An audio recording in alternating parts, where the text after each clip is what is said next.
Lindsay Masika and Attorney Westmoreland, if you could.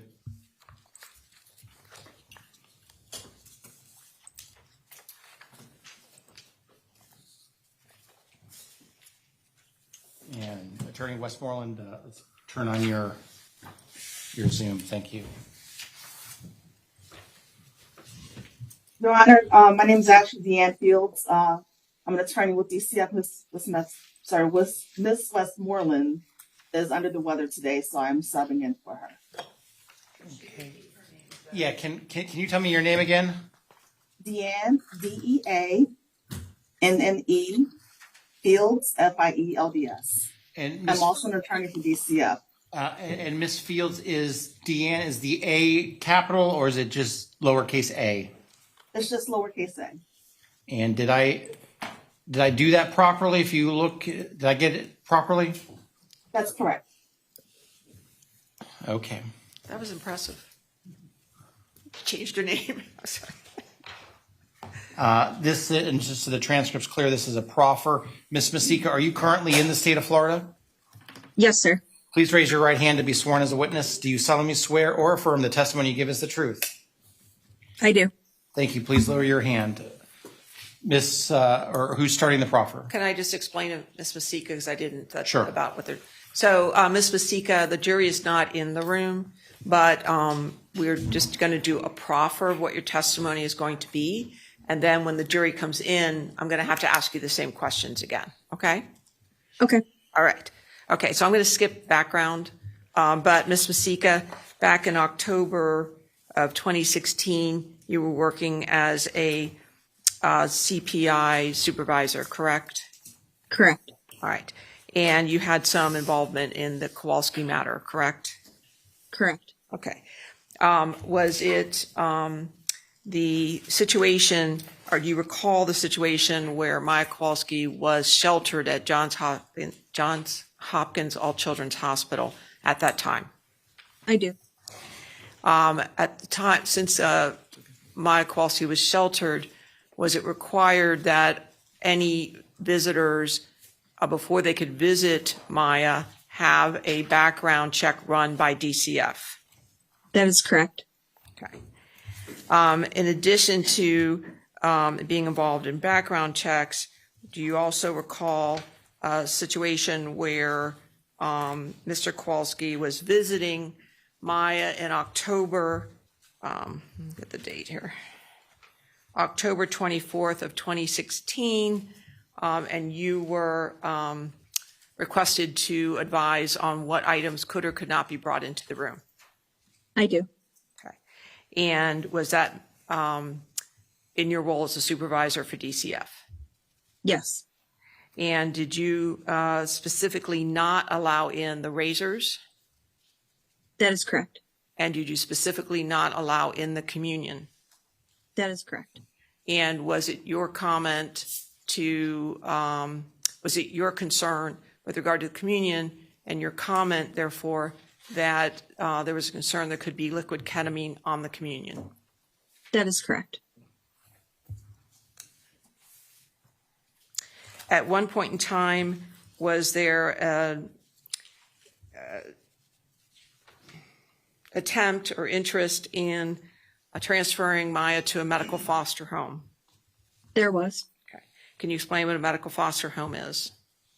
Yes, that is a placement for a child to go where there is higher level of training in the medical field to be placed after a child is taken out of custody of their parents. Okay. And is it your understanding, for whatever reason, that that did not occur? Yeah, that did not occur. All right. That would be it, Judge. Any questions from the plaintiff? Just very briefly, extremely briefly. Ms. Masika, my name is Nick Whitney. I represent the Kowalski family. I have a couple of emails of yours from October 24th and November 29th, 2016. Do you have emails with you this afternoon? I had some things forwarded over to me, but not everything from the case prior to the deposition.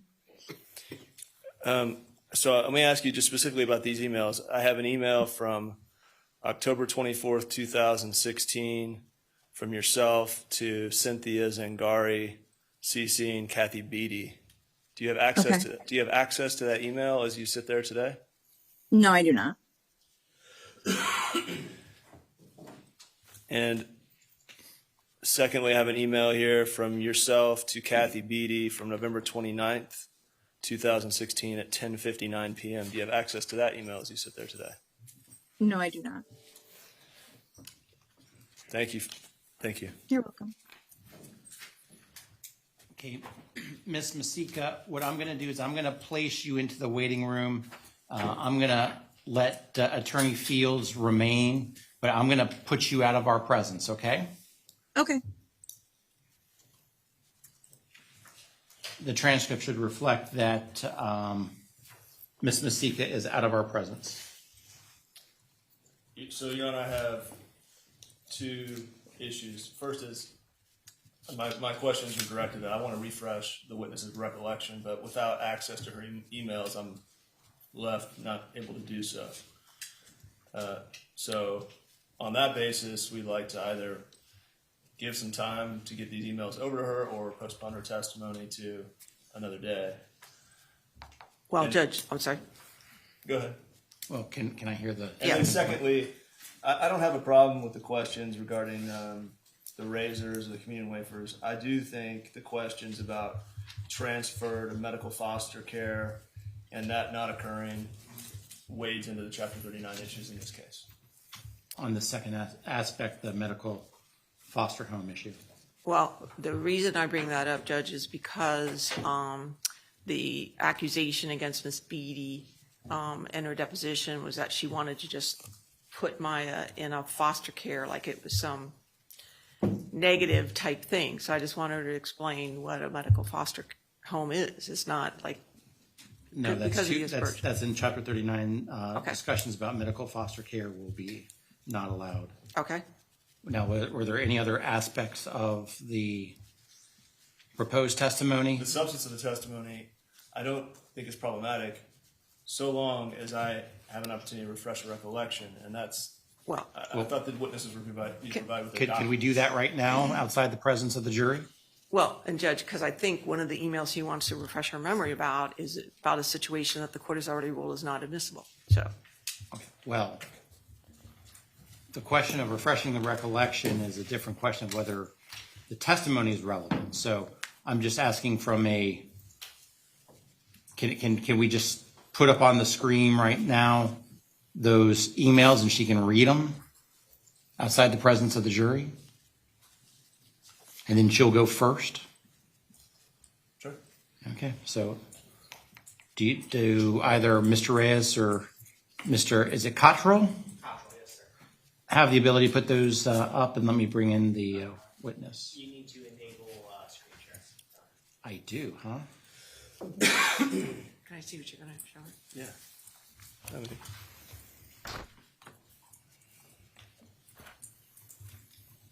Try that. Judge, I think if we show the court what he wants to refresh our memory with, we can have an order on it, because I don't think it's appropriate. Okay, well, bring the pieces of paper up first.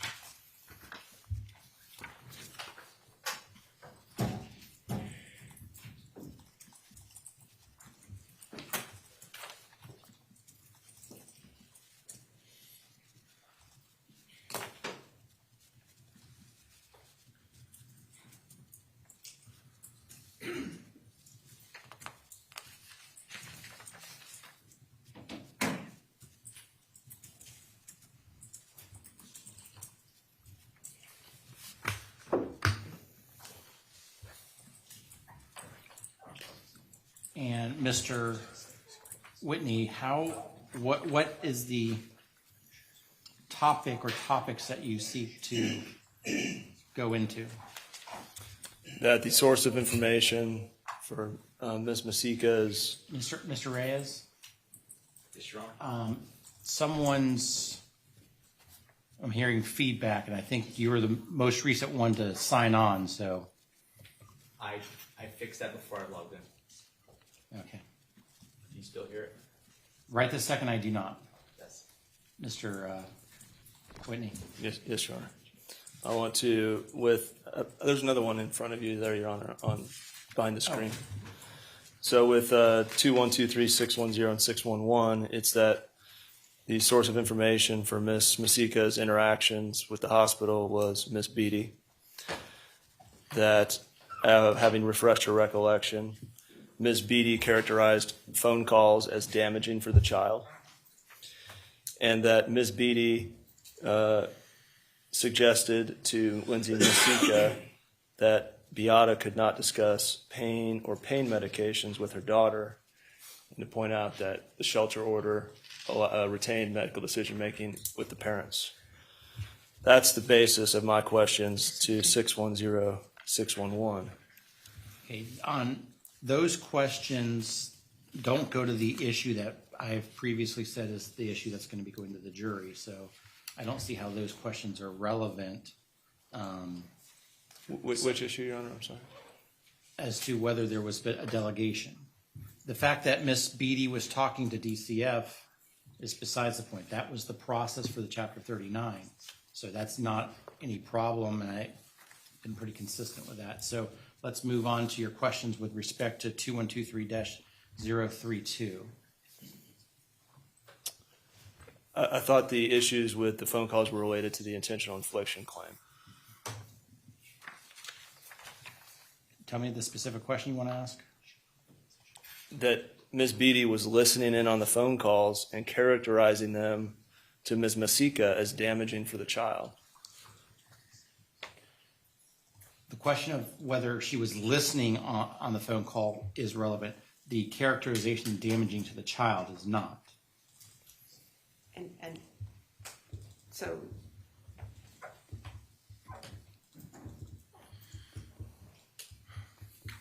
So then I would Okay. alter my questioning with respect to that 6106. Perhaps we can ask her in proffer whether she has a recollection of whether Ms. Beatty was listening on the phone calls. well, Judge, I think it has to be very careful. This is not the same phone call the jury heard. That was November 15th, 2016. And I don't want this to be confused, and the jury thinks that this is referring to the November 15th call that we've had so much testimony about. This is a November 29th, 2016 call. So be very specific as to the date, and then in proffer we'll ask her, and if she needs to be refreshed as to whether it was that day or not, then we can show this email. But I don't want the substance of the email Understand. being discussed as part of an answer. Understand. So let's move on to the other exhibit, which is 2123-032. Yes, Your Honor. Now, this is an email exchange between Lindsay Masika and Kathy Beatty. And my questions are going to center around. First off, who is Cynthia Zangari? Great question. Zangari. She was the CPI. One of the CPIs was referenced in Ms. Nihas' testimony earlier. And you have Ms. Beatty CC'd here on this email. So defense counsel's questions centered around the decision to not allow the razors, but you'll see at the bottom of this email, there's a whole host of things that were being provided. Oh, I was going to get into what was, I'm sorry if I left that out. I was going to ask her what was provided, what was allowed in, if that's the question. And so then I was going to ask her a question about who, you can see there in the primary paragraph, who was she deferring to at the hospital to weigh in on these decisions? And she's asking directly Kathy Beatty. So she's seeking input of Kathy Beatty before making any decisions. And then I was going to ask her, based on this, who is Jen? I don't know who Jen is, but there's authorization here from Jen to let the communion wafers in. So I wanted to ask her that question. Judge, first of all, the email that asked Kathy Beatty is from Cynthia Zangari, not from Lindsay Masika. And then it goes up the chain, and Lindsay Masika is the one, do you have all the email there? Because Lindsay Masika then is the one that says, no, what if they put ketamine on the communion? And she's the one that decides it can't come in.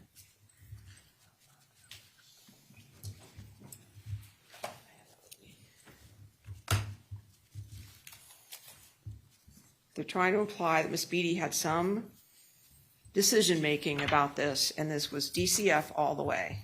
I mean, it says here, Kathy, are these items okay? I want to ask this question if they were deferring to Kathy Beatty.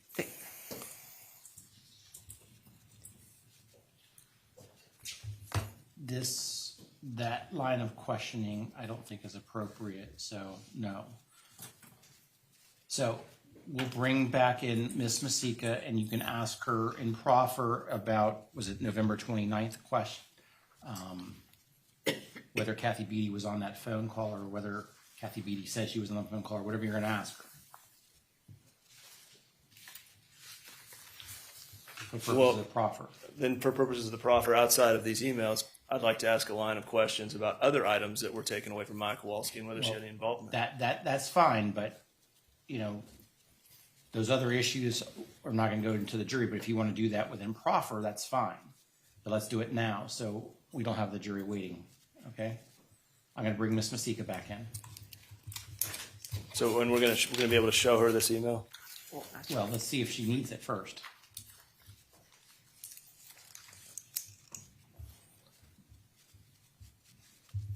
Hi, Ms. Masika. This is Judge Carroll again. We're going to have a few more questions. The jury is still not in our presence, okay? Mr. Whitney's going to ask you some questions. Okay. Hi again. Hello. My first question is, do you recall email correspondence between yourself and Catherine Beatty and others on November 29th, 2016 regarding a phone call between Beata and Maya? I recall having emails between everyone. I just wouldn't be able to say the specific dates without it in front of me. Would it refresh your recollection if I showed you that email? Sure. Judge, I think the ultimate question was going to be asked as opposed to. We're in proffer. Let's just Okay. put up the email and let's move on. Okay, let's put up 2123-610. Yeah, I wasn't saying to put it up in front of the jury.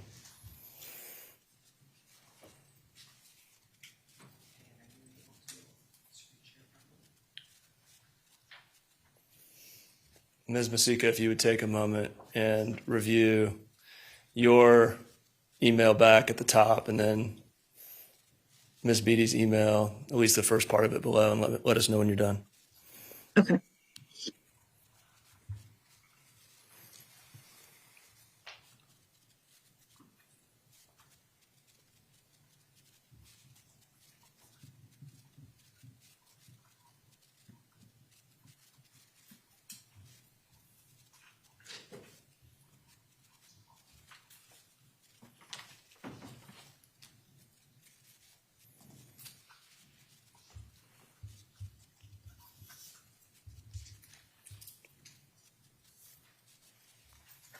Okay.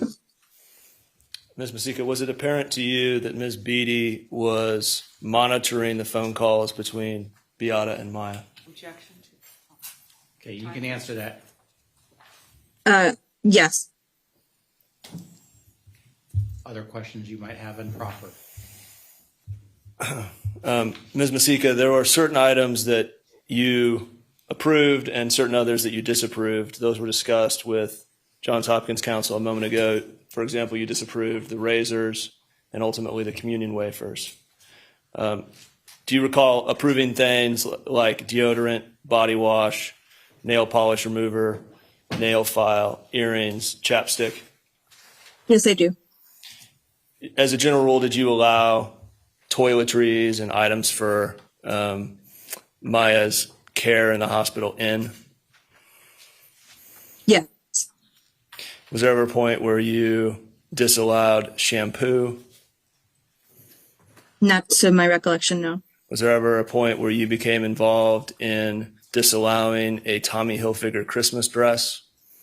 No, sir. Was there ever a point you became involved in disallowing chocolate cake? No, sir. Was there ever a point you became involved that you disallowed rosary beads for Maya Kowalski? No, sir. Did you ever disallow a prayer book for Maya Kowalski? No. That ends the proffer. Anything else, Ms. Quarles? Not the proffer, just some argument. Okay, ma'am, I'm going to put you back into the waiting room. We'll call you back in just a couple minutes.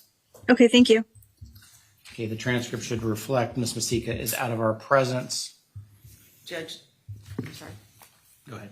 Judge, despite the court telling counsel that it to be specific on the time, he is again trying to blur the lines, and he just said, are you aware of Kathy Beatty monitoring the phone calls? It has to be date specific. They're going to try and imply that that's a November 15th call. No. I'm confident Mr. Whitney is going to use the specific date when he asks the question. Well, he didn't on the proffer, that's why. She had the email in front of her, but I will triple check. I'm circling it. I'm starring it. I will use the date. Anything else? No. Now, on the last bit of questions about the rosary beads and all that, any further statements about? Well, the point of this testimony from defense counsel's perspective is to shift the blame for items that were kept away from Mike Kowalski to DCF. So we need to be allowed to explore and highlight for the jury that, yes, that may be true of some items, but that's not true for the items I just went through there with Ms. Masika. Ms. Gross, that I'm telling you that the questions that Mr. Whitney just asked and that explanation is gaining traction with me. So why shouldn't he, being Mr. Whitney, be able to ask those I'm questions? not objecting to that, Judge. Okay, you can ask those questions. Thank you. Anything else before we bring the jury in and Ms. Masika? One second, Judge. Your Honor, Clear your other problems too. I would like to stop sharing, but it appears that that's not even an option for me. I was able to share the document or share my screen, but now I can't unshare it. Well, I'll tell you what, let me do this.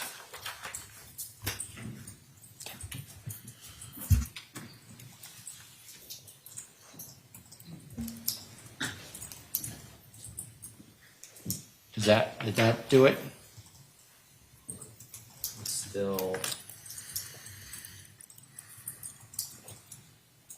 I'm gonna exit the meeting and then pop back in. Well, I'll tell you what, no, hold on a second. Let me just disable your rights to share. Thank you. Judge, before, That fixed it. I'm sorry, Okay, so really we don't need to show her any documents. that's correct. Okay. Ms. Gross. Yes, before this witness, we wanted to play a 5-second snippet from Mr. Kowalski's deposition. If you wanted, if it's going to mess up with the setup. It's going to then- mess up the setup. Then we'll just do this, Judge, that's fine. Yeah, I'm sorry, but I understand, that's fine. I'm going to just bring in Ms. Masika. I will tell the jury that I've already put her under oath. Okay, let's bring in the jury, please.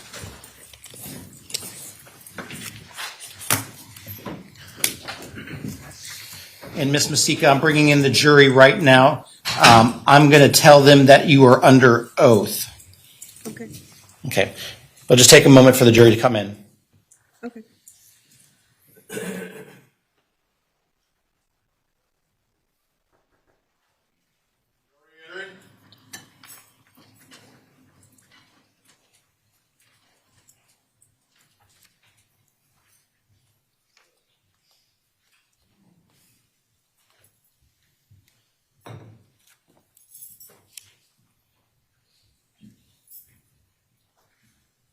Okay, welcome. Everyone, please be seated. So, did you have a good lunch on Friday? I want to confirm while you're away on lunch, you did not discuss this case amongst yourselves. You did no investigation and you received no information. Is that all correct? Correct. And that you did not observe any sort of media accounts about this case. Is that correct? Correct. And that no one approached you about this case. Is that correct? Correct. Okay. Our next witness is going to be by Zoom. I have already administered the oath to her, so she will be testifying under oath. Ms. Crowells, if you could please call your next witness. Yes, the defense would call Lindsay Masika. Okay, and you may proceed when ready, Ms. Crowells. Thank you. Good afternoon. Can you hear me? Hello. Yes, I can. Can you hear me? Yes. Would you go ahead and state your name for the record, please? Yes, it's Lindsay Massica. I've said your name wrong. I'm so sorry. Massica. That's okay. Ms. Massica, what is your current employment? I am a therapist. Okay. Prior to being a therapist back in 2016, did you work for DCF as a CPI investigator or CPI supervisor? Yes, I did. And what does CPI stand for? Child Protective Investigator. Okay. And how long did you work for CPI? Approximately 6 to 7 years. Okay. And was that back in 2013 until 2019? Yes. Okay. So back in 2016, you were a supervisor for CPI, Correct. and that's part of DCF. Correct. All right. And at that point in time, did you have some involvement with the Kowalski matter, the Maya Kowalski matter? I did. Okay. And with respect to that, you understood back in October of 2016, when you were involved, that Maya Kowalski was sheltered under DCF custody, but remained at Johns Hopkins All Children's Hospital. That is correct. Okay. And as a result of Maya being sheltered, was it required by DCF that any visitors had to have background checks be conducted before they could visit Maya? That is correct. Okay. And were you involved in communicating with Mr. Kowalski about that? Yes. And did you, in fact, did you do the background check, or was that assigned to someone else? That could have been a combined effort. Once we get the individuals, we submit the request. Okay. And the individuals names would have to be submitted to you by Mr. Kowalski, correct? Correct. Yes. And regardless of their position in life, whether they were a teacher, a priest, a baker, whatever they were, they had to be approved and vetted by DCF before they could see Maya, correct? Come forward for just a second, and I'm going to place my microphone on mute to you, Miss. How do you say your last name again? Massica. Miss Mazica. Okay.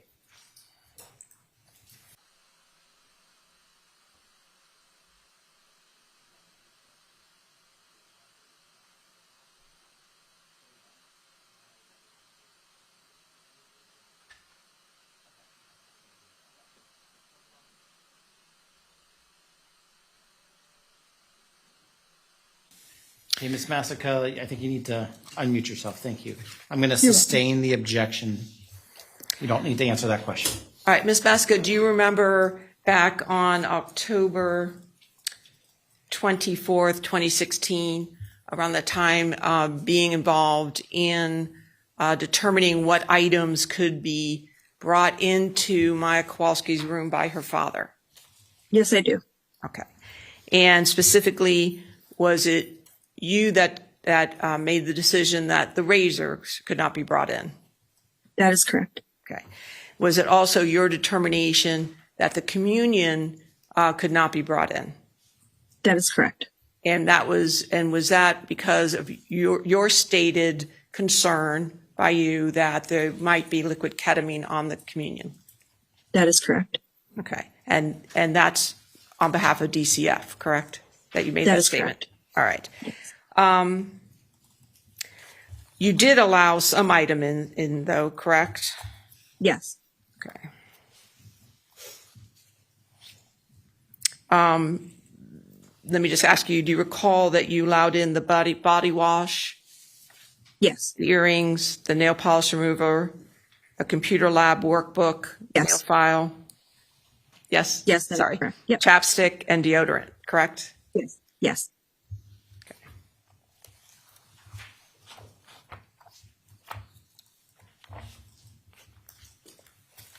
Thank you, ma'am. Thank you. Mr. Whitney's going to have some questions now. Good afternoon.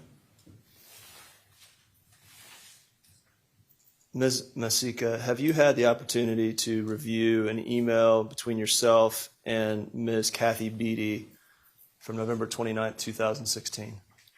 Yes, just today. Was Ms. Beatty your point of contact at the hospital? She was. Was it apparent to you upon reviewing the email discussing the phone conversation between Beata Kowalski and Maya Kowalski from November 29th, 2016, that Ms. Beatty was monitoring or listening in on the phone calls? Object to the form, Your Honor. Overruled, you can answer it. Yes. I want to move to those items that you disallowed and that you allowed in your role. To be clear, you excluded from Maya Kowalski the razors, is that right? That is correct.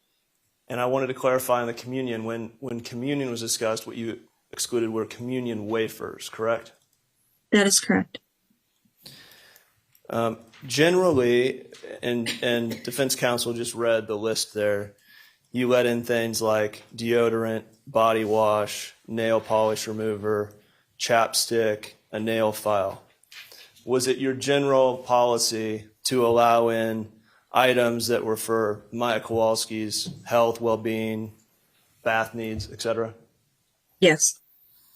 Was there ever a time where you disallowed shampoo for Maya Kowalski? No. Was there ever a time that you disallowed chocolate cake for Maya Kowalski? Oh, my computer froze, sir. I think we saw that, yes. I'll repeat my question.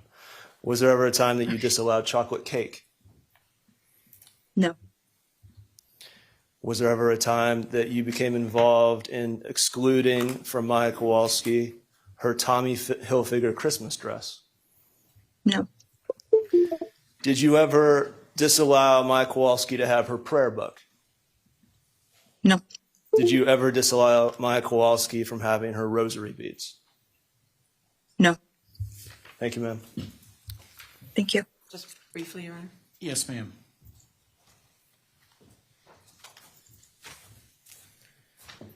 First, the phone call that was referenced in the November 29th email was a phone call on November 29th, 2016, correct?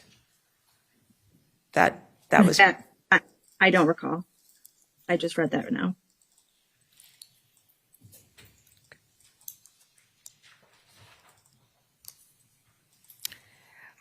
With respect to outside food, was it also, was DCF also monitoring whether or not outside food could be brought into Objection. Maya's room? Foundation, predicate, speculation. You can answer that question. Can you repeat the question for me? Sure. Was it also a fact that DCF would be monitoring outside food and whether or not outside food could be brought into Maya? I believe we were monitoring any items that were in and out of the hospital for Maya. Okay. Your Honor, can we approach briefly? Yes.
Ms. Masica, can you still hear us?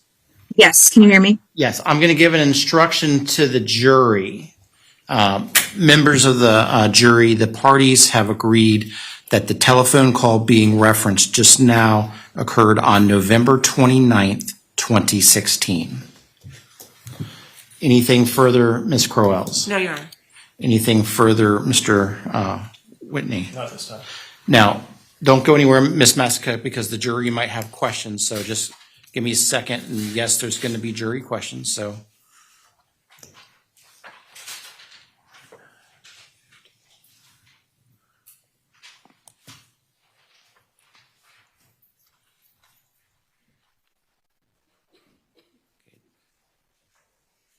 I'm going to put you back on mute, ma'am. You will not be able to hear us. Okay.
Okay, Ms. Massica, I've got a series of questions from the jury.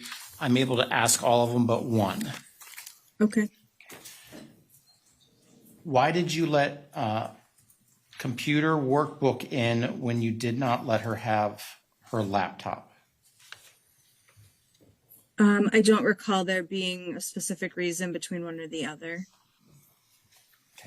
Next question. Was the communion wine or crackers in a sealed package? That I don't recall. Next question. Did anyone ever test the outside food for ketamine if they were worried that ketamine was being placed in those items? Not that I'm aware of. Okay. Ms. Crowells, anything in follow-up from the jurors' questions? No, Your Honor. Mr. Whitney? Yes, Your Honor. Ms. Massica, please correct me if I'm wrong. Are you in Sarasota as you sit there? No, I'm in Bradenton. Bradenton. And is that where your office was in 2016? No, my office was in Sarasota or Arcadia or Northport. And at the time of Maya Kowalski's sheltering, did you go to Johns Hopkins All Children's Hospital on any occasion? No, I did not. And is that the reason you don't have knowledge as to the status of the communion wafers, whether they were sealed or whether food was tested? That would make sense, yes. Thank you. You're welcome. There's more questions from Ms. Crowells, and I think the jury as well. No, Your Honor, wait. Okay, so looks like I've got a couple more questions coming from the jury, so I'm going to place you back on mute, okay? Okay.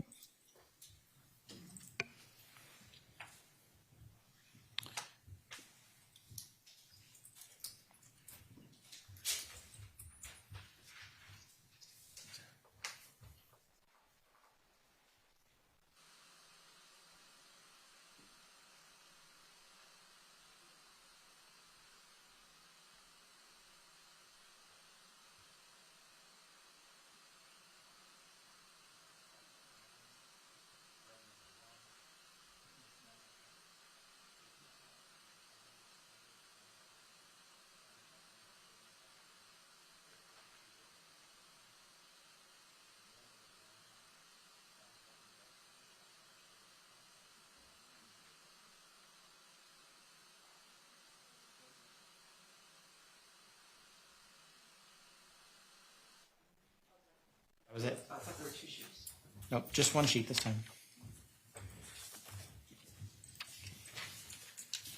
Ms. Massica, can you hear us again? Yes. Great. Did you have an assigned single contact at Johns Hopkins All Children's Hospital?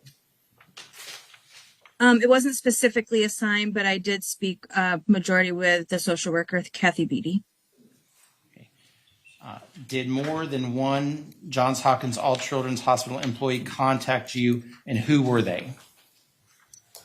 I don't recall. I could have spoken with nurses, but I can't, without seeing, my notes or files from the investigation, be able to clearly answer that. Thank you. Ms. Crowell, anything further?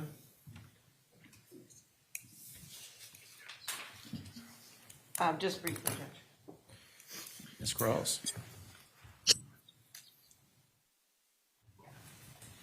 So you testified that you didn't get over to the hospital, but do you recall Ms. Nihas was working and at the hospital assisting with supervised visions with Mr. Kowalski?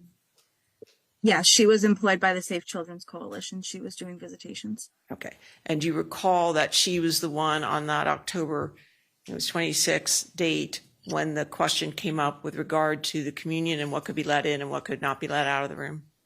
That is correct. Okay, thank you. You're welcome. Nothing further. Anything else from the jury? Seeing none, may Ms. Massica be released from all subpoenas? Yes, sir. Yes, sir. Okay, thank you very much, ma'am. I'm going to go ahead and turn it off for you. You're free to go. Thank you. Thank you. Bye now.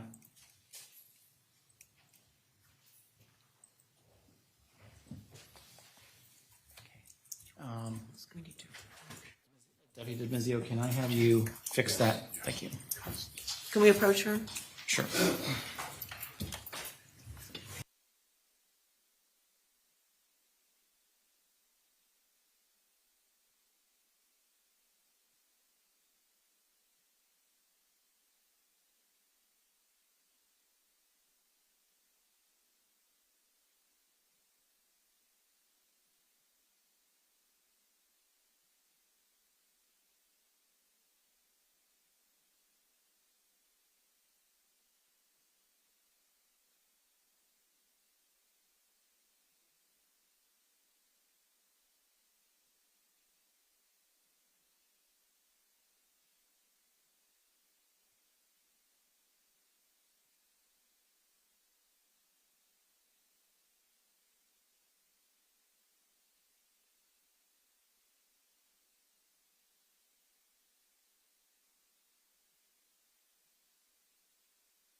Ms. Quarles, the next defense witness, please. Mr. Shapiro. Yeah, thank you, Your Honor. We're going to call by video Jack Kowalski.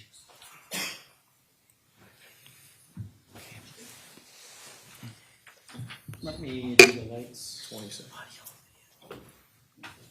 Video. Told Detective Is it your contention that everything you told Detective Graham when you met with her back in November of 2016 was not true? Everything I said to her was true. Your Honor, the next witness we're going to call is Dr. Gadi Revivo by video. His deposition was taken on November 8th, 2021. And members of the jury, my understanding this is a 55-minute ish. And so we'll take a break after that deposition. Doctor, will you raise your right hand, please? Do you solemnly swear or affirm the testimony you're about to give today be the truth, the whole truth, and nothing but the truth? Yes. Dr. Revivo, can you please state your name and professional address for the record, please? Yeah, Gadi A. Revivo. I work at Shirley Ability Lab at 355 East Erie, Chicago, Illinois, 60611. Just, where you went to college, your degrees, and then where you did your residency, fellowship, things of that nature. Right. So I went to the University of California, Davis, for an undergraduate degree in exercise physiology. Went to medical school at the Pacific College of Osteopathic Medicine of the Pacific, and then followed by a residency in adult physical medicine and rehabilitation here at the Rehab Institute of Chicago, followed by a one-year fellowship in pediatric rehabilitation medicine, followed by employment at Rady Children's Hospital 2002 to 2008. Upon my return here to Rehab Institute of Chicago, now known as Shirley Ability Lab, with interests in obviously pediatric rehabilitation medicine and a focus on spasticity management, inpatient, and also chronic pain management. Talk to me a little bit about your background in pediatrics. I understand you have a fellowship training in rehab physiatry. Is that correct? The fellowship is specific to pediatrics as it pertains to physiatry.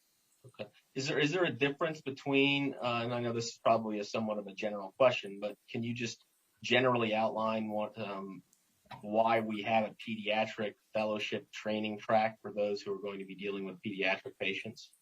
So, the physical medicine rehab residency is a 4-year program, including your first year, which is internship. Typically, though, that is adult-based with a few months of pediatric exposure. So for those of us that have an interest in pediatric PM&R, you do a fellowship for further focused training. As part of your training and your practice back in 2015, 2017, did you have the occasion to treat pediatric complex regional pain syndrome, also known as RSD, reflex sympathetic dystrophy? Yes. Would you consider yourself an expert in the treatment of complex regional pain syndrome? Yes. Okay. Approximately how many cases of pediatric complex regional pain syndrome do you believe you've handled up until the point you encountered Maya in 2015? 2 a year, 3 a year, by 15, probably 30, 40 cases. Okay. Would that also include some exposure during fellowship? Yes. I think I heard you say during that explanation there that your program is physiatry based and non-injection mediated. Did I hear that correct? That's correct. Sorry, one last thing. The other big component of the program is the cognitive behavioral strategy. So, of course, using the cognitive strategies to improve on pain management. So, biofeedback, mindfulness, pacing techniques, sleep hygiene, looking at the stressors in the social milieu, whether that's in the home or academics.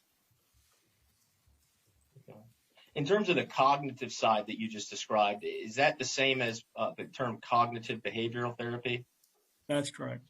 Since there's been an objection, can you just label what the three standard general modalities are employed at Rehab Institute of Chicago back in 2015 and 2017 for the treatment of pediatric CRPS? Cognitive behavioral therapy, occupational therapy, physical therapy. Fair enough. And I think you said that there are times where you have involved anesthesia to engage in blocks. Did I hear that correctly? That's correct. Okay. And what do you mean when you say a block? Well, so a couple of my partners there at Lurie's, and again, we're not partners in the sense that we're employed by the same institution, but we work on a lot of the same patients. Mm-hmm. So I'll send these patients if we're not making headway in reducing the allodynia or hyperalgesia. So typically I will send them to the pediatric pain anesthesiologist to determine whether or not, a centrally mediated block to change the sympathetic overflow in the patient's body, or potentially a specific nerve, either nerve root level or peripheral nerve, that will desensitize basically or anesthetize the lower extremity. That will then allow my PT and OT group to promote the strategies used to improve on the patient's function. Approximately how many times have you involved anesthesiology in the treatment of a pediatric CRPS patient at the Rehab Institute of Chicago? In that time period? Ever? Yeah. Maybe directly handful of times, 5, 6. In those handful of times, do you ever recall any of those anesthesiologists using ketamine to treat complex regional pain syndrome in a pediatric patient? No. So I think it's fair to say, doctor, that within pediatric circles, you do not consider ketamine to be a standard of care medication for the treatment of pediatric CRPS? Correct. Okay, and why is it that you have that opinion? Hasn't borne or proven its efficacy. I'll leave that to the anesthesiologist to utilize based on their clinical acumen and whether or not that makes sense in their domain of treatment. Did I hear you correctly that you do not refer patients to providers that use ketamine to treat pediatric CRPS? No, I did not say that. What the anesthesiologist that I work with at Lurie's, that's not in their treatment armamentarium. We've never had that conversation. So okay, fair. I guess the better way to ask the question is, to your knowledge, the anesthesiologist that you work with in terms of pediatric CRPS, to your knowledge, they don't use ketamine to treat pediatric CRPS? That's correct. Okay. Why don't you tell me a little bit about the Shirley Ryan Ability Lab, that was formerly known as Rehab Institute of Chicago? What type of services do you guys offer? Why does the organization exist? That type of thing. So we're a freestanding rehabilitation hospital that provides service to pediatric patients, to adult patients. We have service lines of care, including inpatient rehabilitation, where patients are admitted typically from another institution, typically acute care. We have a day rehabilitation model where patients are well enough to be in their home setting, but need an intense level of therapeutic milieu. So they may receive some combination of PT, OT, and speech therapy. We also have a large outpatient clientele. So in my specific line of work, I see obviously children with cerebral palsy, spina bifida, traditionally on the outpatient service. We have a large, vibrant inpatient service, primarily made up of kids who've had traumatic injuries, whether it's TBI, spinal cord. And I do see patients in the day rehab milieu as well.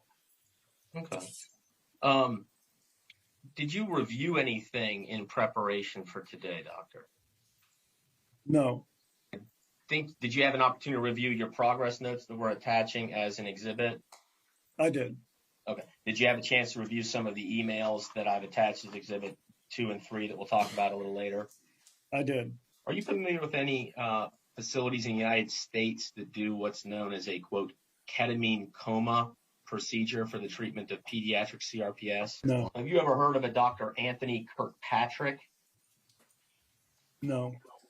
Have you ever heard of a Dr. Ashraf Hana? No. Are you familiar with any publications by Dr. Anthony Kirkpatrick and or Dr. Ashraf Hana in the field of the treatment of pediatric CRPS? No. Have you ever heard of a pediatric patient receiving up to 23 milligrams per kilograms per hour of ketamine for the treatment of pediatric CRPS? No. I guess my first question for you is, do you recognize what Exhibit 1 is? Yeah, it would be a consultation that we provided for this patient at Lurie Children's Hospital as they were an inpatient back in 2015. Okay. And I believe the date of service here was 7/23/15. Is that correct? Correct. Is it my understanding that you would have actually personally interacted with Maya Kowalski in preparation of this note? Correct. Okay. And Dr. Rojas would have had some involvement as well? That's correct. Okay. And so that's Lurie Children's Hospital on July 21, correct? Correct. All right. And then it says here in your note, after reviewing records, Maya continues to have low cortisol levels, but a thought not to be related to her symptoms. Do you see that? I do. What are you explaining in that portion of your note? Just the fact that it was reported that she had low cortisol levels. Okay. Any idea why that was not thought to be related to her symptoms? No. Let me ask you this, doctor. Separate and apart from the information in your note or the emails that I sent you, do you have any independent recollection of your interaction with Maya Kowalski or her mother, Beata Kowalski, back in July of 2015? No. Well, let's go back with your note here.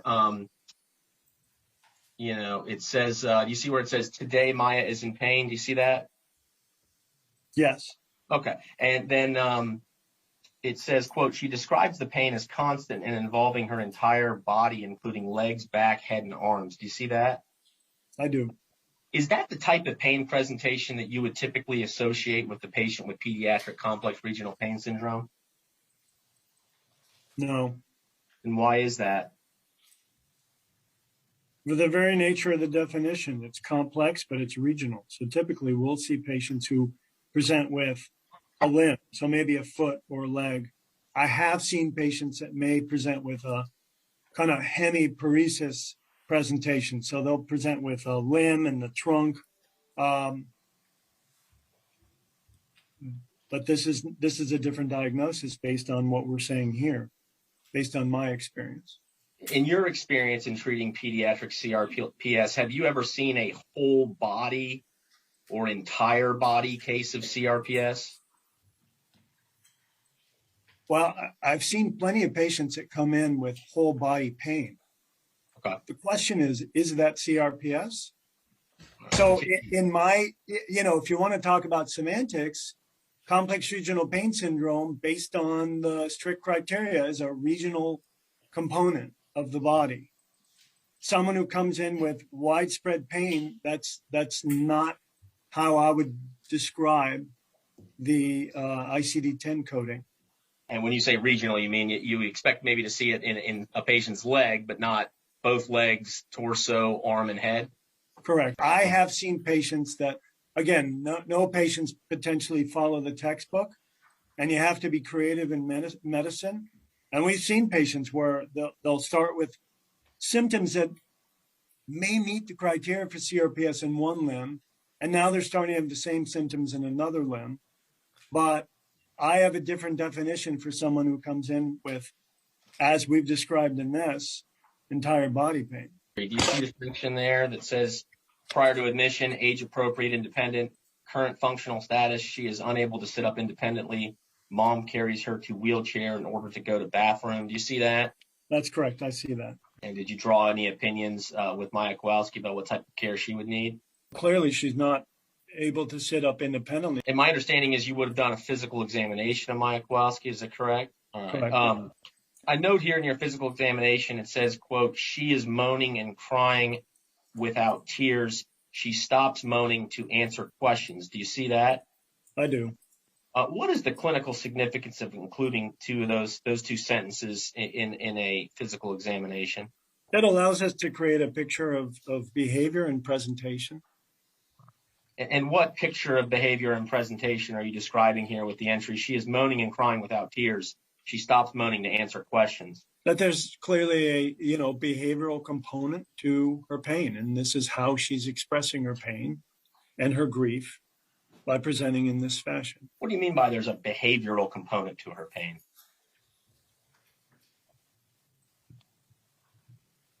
So oftentimes patients may not be able to provide, in this instance, we use FACES or the Wong-Baker scale. So how do I determine the degree of pain based on some scale? So if we don't get a number, potentially then we can ascribe severity based on behavior, whether it's movement, whether it's verbal, whether it's facial, whether it's, in this case, moaning, crying. Why is it clinically significant, if at all, that the patient would stop moaning to answer questions?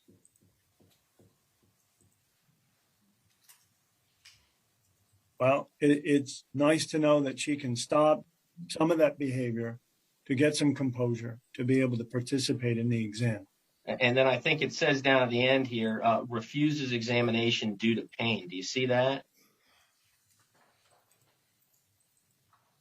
Right after normal muscle bulk, it says refuses examination due to pain. Correct. What are you describing in that entry? Well, it looks like when you look through the components and the systems, as we went through the examination, like under sensation, refuses exam and screams with light touch. So patient did not want to participate in that, and we have to honor that during the assessment. If providing some type of sensory input is creating too much pain for the patient, then we stopped at that point during that sensory component of the exam. Later on down under musculoskeletal range of motion, do you see where it says when asked to wiggle toes, she is able to, but breaks of and screams? Do you see that? I do. Okay. What are you describing there in that portion of your musculoskeletal note? We're getting a sense of, does the patient have active ability to move any extremity, body, whether it's axial spine or the extremities themselves, and what kind of power what kind of neurologic function do they have under their own power to move a limb? And then, it's a similar question, but you see where it says strength, moves UE against gravity, moves LE while in bed, but screams with movement on command. Same question about that passage. What are you describing there? So the first part of that sentence, moves the upper extremities against gravity. So we can see that she's got intact or at least anti-gravity motor function, right? So if you're ascribing a muscle grade on her own, at least 3/5 in the upper extremities.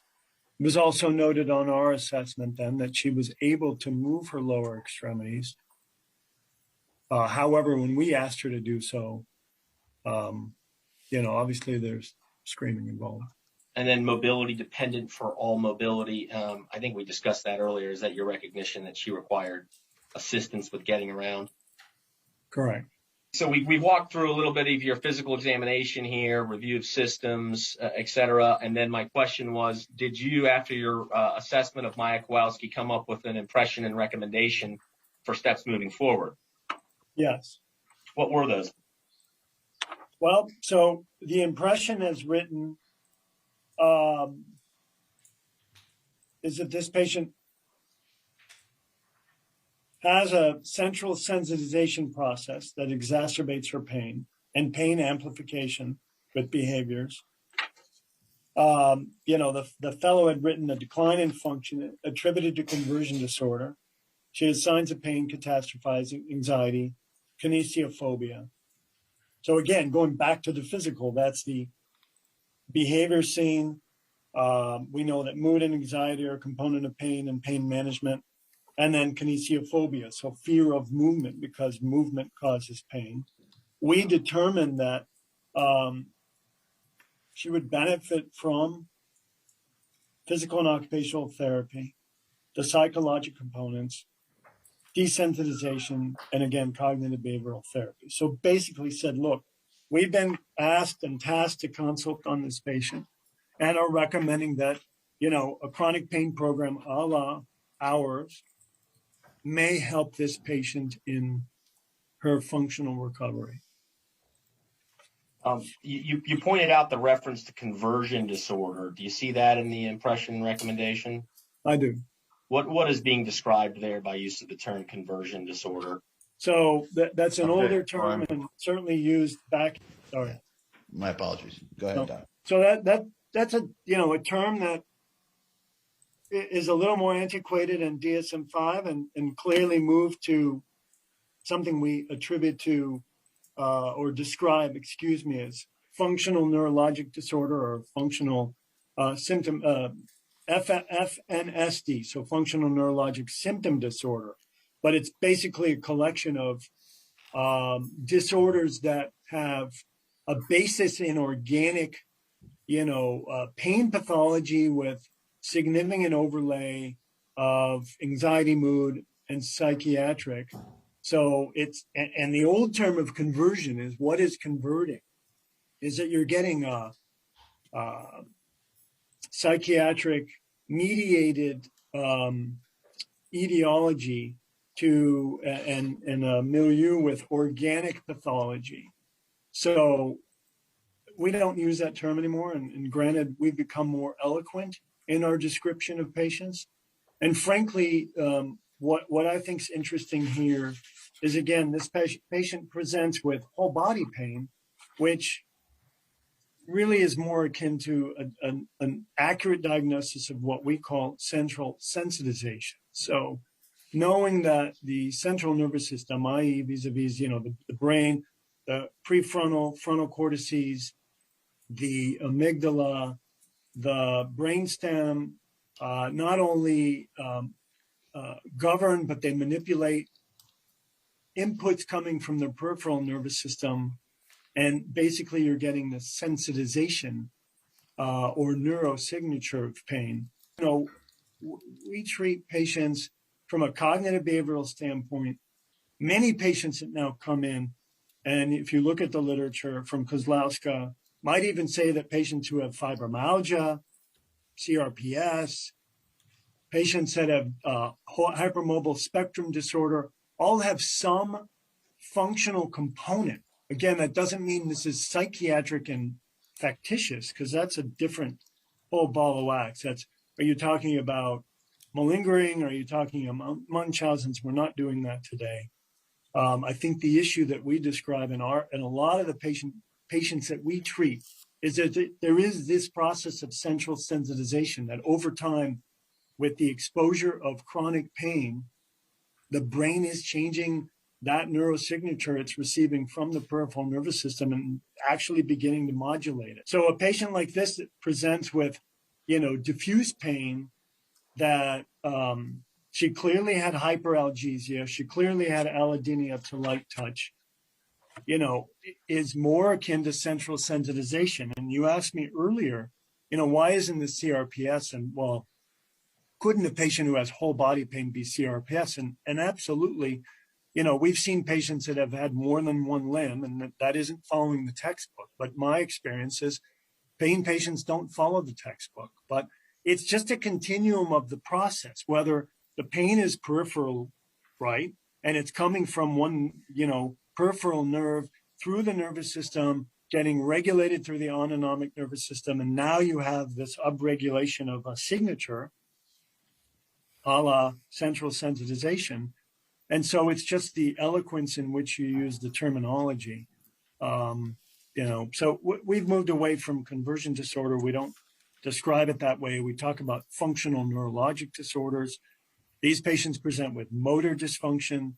In this case, this patient, may have difficulty walking or needs total dependence in mobility, although you can see that based on components in the exam, she demonstrates the ability to actively move an upper and lower extremity. We know that patients may present with other pseudo seizures. I've seen patients who've had altered speech. Those are all functional in origin. And the confluence of organic pathology with psychologic components of stressors, anxiety, mood, alteration, etc. But it sounds like we've moved away from using the term conversion disorder in the most recent DSM-5. What about back in 2015, 2016? Was that term being used? Yes. Are you critical of anybody in this time frame, 2015, 2016, who uses the term conversion in their medical charting? No. And so we talked about your impression and recommendation here in some detail. And I think you said that your recommendation was to do the type of pain program that they could offer at Rehab Institute of Chicago. Did I hear you correctly? That's correct. That was one of the options. And we also said, obviously, and again, I have no independent recollection of this patient, but clearly she lives out of state. And so, one of the other thoughts was, would she find something that would provide at least the nature of the way we treat our patients with pain, something closer to home in Florida. And so and I know we talked a little bit about the program in general, and some of this may seem repetitious to you, but can you describe the type of program that you were referring Maya Kowalski to in terms of the modalities of treatment that you thought were necessary back in 2015? So these would be cognitively, behaviorally based. So the core of that is changing the way in which the patient perceives pain, has a relationship with pain, and that's through the cognitive component with the psychologist, using biofeedback skills, mindfulness, using strategies to start to change that conversation around pain, coupled then with the physical and occupational therapy modalities seen fit by the provider to optimize, return in function while reducing, pain perception. So we talk about it in this case where she has evidence of pain to light touch, a desensitization process where you're actually trying to change that perception of what inputs are causing centrally that central sensitization process. Any recommendations for any type of analgesic or pain medication? Not at this visit. And I think we talked about it, but your recommendations were for PT, OT, psychology, desensitization, and cognitive behavioral therapy? Correct. Okay. At a program such as Rehab Institute of Chicago or a similar facility that could provide that similar panoply of services? Correct. Okay. All right. And same question for Jennifer Richard. Who is that? Yeah, so Jennifer Reichert, she was the clinical manager at our Center for Pain Management during this time period. Okay. And Ms. Reichert was asked some questions about the program at Rehab Institute of Chicago for pediatric CRPS. Have you had a chance to review Ms. Reichert's responses to Beata Kowalski's questions about the program? Yes. How do you characterize Ms. Reichert's responses to Ms. Kowalski's questions? It looks like there were a set of questions that Ms. Kowalski had about, if they're to participate in our program, specifically, what type of service do we offer? And she attempted to go through that process of answering those questions. Based on your review, did it appear as if Reichert responded to these questions in an accurate fashion? Yes. It doesn't appear in the emails, but I did have a question about it. At the Rehab Institute of Chicago, do you have any experience with treating pediatric CRPS with the surgical implantation of an intrathecal clonidine pump? No. Do you recognize intrathecal clonidine pumps as a standard of care modality for the treatment of pediatric complex regional pain syndrome? I don't. In this time frame, January of 2017, if you were asked what type of meds or vitamins do you use for your CRPS patients, what would your answer have been? We'll typically trial the gabapentinoids, so gabapentin, Lyrica. There have been trials using high-dose vitamin C. and certainly have a discussion with patients and their tolerance for trialing meds. We'll certainly use tricyclic antidepressants to try to change the neuropathic signature. Potentially go deep into the antiepileptics, but that's probably about as far as we'll go. So really, treatment for me specifically is gabapentin, Lyrica, tricyclics, maybe trialing some of the antiepileptics, and certainly there's some debate whether vitamin C makes a difference. What about ketamine? No. And why not? Look, I don't have experience with it. That's not something that we certainly use, and I've certainly not had any patients that frankly have asked about ketamine. So, if they do, I refer them to the adult colleagues down at Rush. I've heard a lot throughout this case that the standard of care therapy for pediatric CRPS is PT, OT, and cognitive behavioral therapy. Is that a statement you would agree with or disagree with? I treat a subset of these patients. I would not sit here today and tell you that I treat every kid that has contracted or developed CRPS. We have one philosophical viewpoint on how to treat patients with chronic pain, whether it's CRPS or central sensitization or whatever. And that's the way we treat them. I clearly realize we're in the minority. I'm part of a pain listserv. We're unique in that it's truly physiatric based with cognitive behavioral therapy at the core. Clearly, most practitioners of pediatric pain management are anesthesia based. So we're unique in that matter. I would not say that's our standard of care. I'm not going to speak for the field. And based on your review of these emails, what was your understanding of the plan of action as of January 2017 as set forth in just in these emails? I'm actually not sure. It sounds like they were maybe interested in doing the program, and I'm not sure where it got left. Fair enough.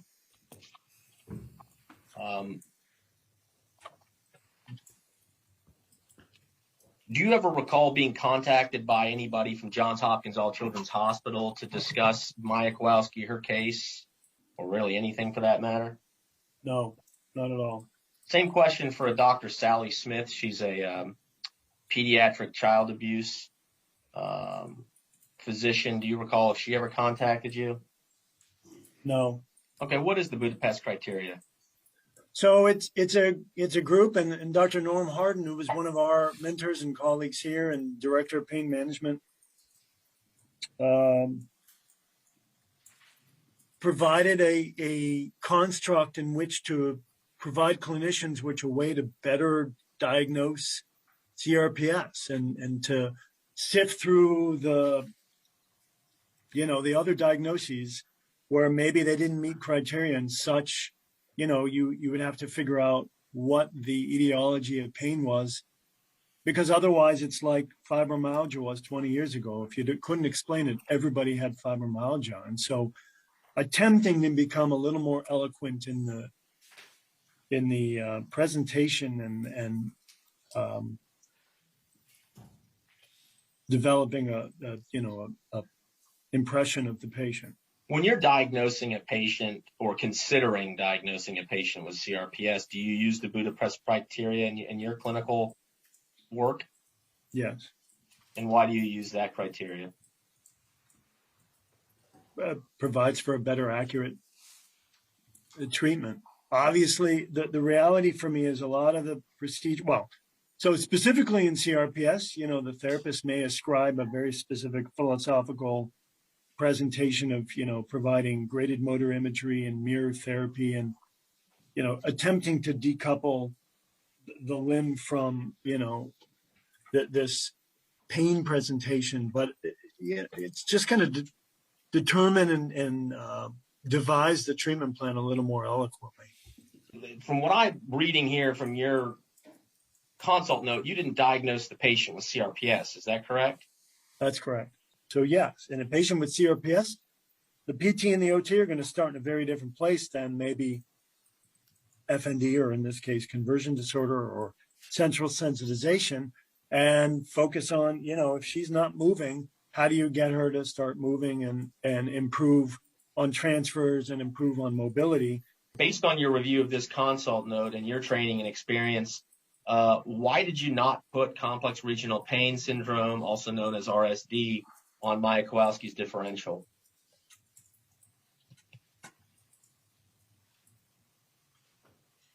Well, one, the presentation is more diffuse. There isn't a specific, hey, I had some traumatic injury to my extremity, and now I've got pseudomotor changes, vasomotor changes. So I have swelling, I have discoloration, I have a temperature discrepancy between one limb and another. The rest of the body's fine, but please don't touch my right foot, because when you do, you send, electrical shock waves through my body. We're not getting any of that flavor or description in this note. So hence, the fellow at the time put conversion, and perhaps maybe more appropriately, that concept of what I described as central sensitization is more pertinent or relevant based on the presentation. All right. So because a lay jury may hear this as opposed to specialists in your field, fair to say that your differential at this time was leaning towards central sensitization and not complex regional pain syndrome? That's correct. And again, I have no recollection of this patient, but I can only go on this one note. Basically, not observing any of the telltale signs of changes in an extremity. In fact, this patient has normal muscle bulk. They're moving the extremities. There's, obviously, whether it's allodynia or hyperalgesia to light touch, I'm not seeing any of the symptomatology of consistent with CRPS. So, Dr. Revivo, am I doing that correctly? You are, thank you.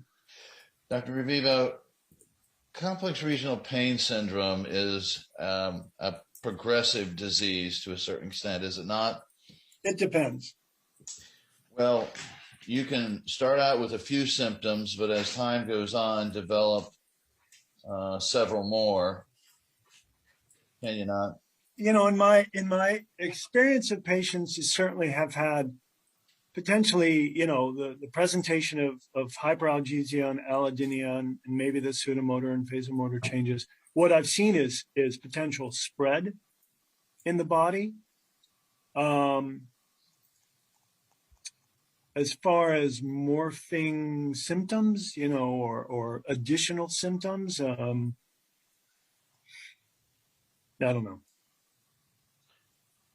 All right. Did you check to see whether she had the beginnings of any CRPS lesions? I can only go based on what we have in this note, since this is the only visit we had with this patient and what we've documented. And you are familiar with CRPS lesions, are you not? Yes.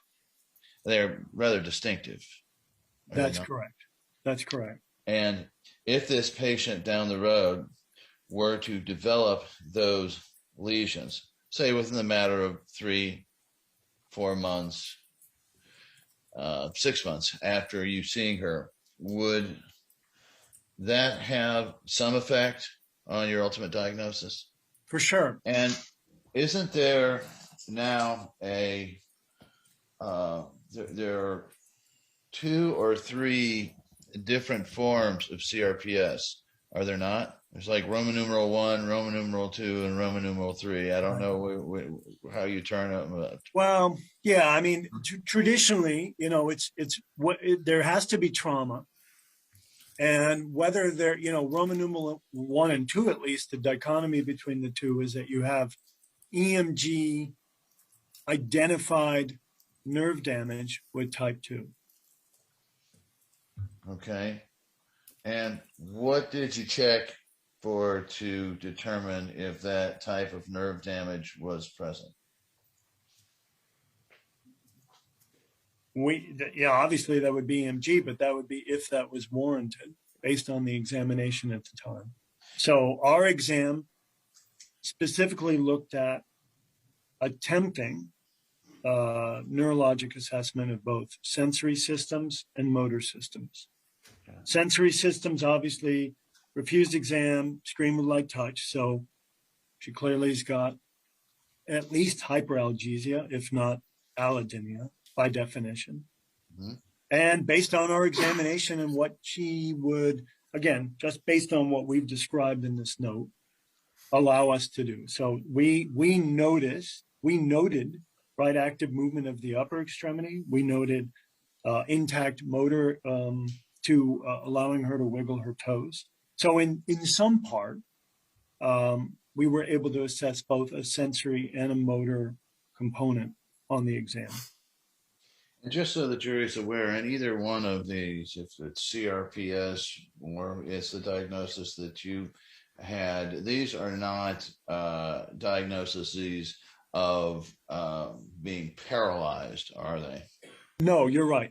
You're typically not paralyzed. No. Okay. And as we sit here today, I don't think, I don't know, I don't think you've had the opportunity to discuss what happened to Maya afterwards, her continued course of treatment throughout the rest of 2015 and into 2016. Have you? No, this is my only visit with the parent and the patient. And one of the problems in diagnosing these, if I'm reading my literature correctly here, is that many people don't believe the patient, particularly children, that they're in pain because of the way it presents. Is that fair enough to say? Very fair. And I think that's why I talked about conversion and really moving away from that monikers. It's maybe even,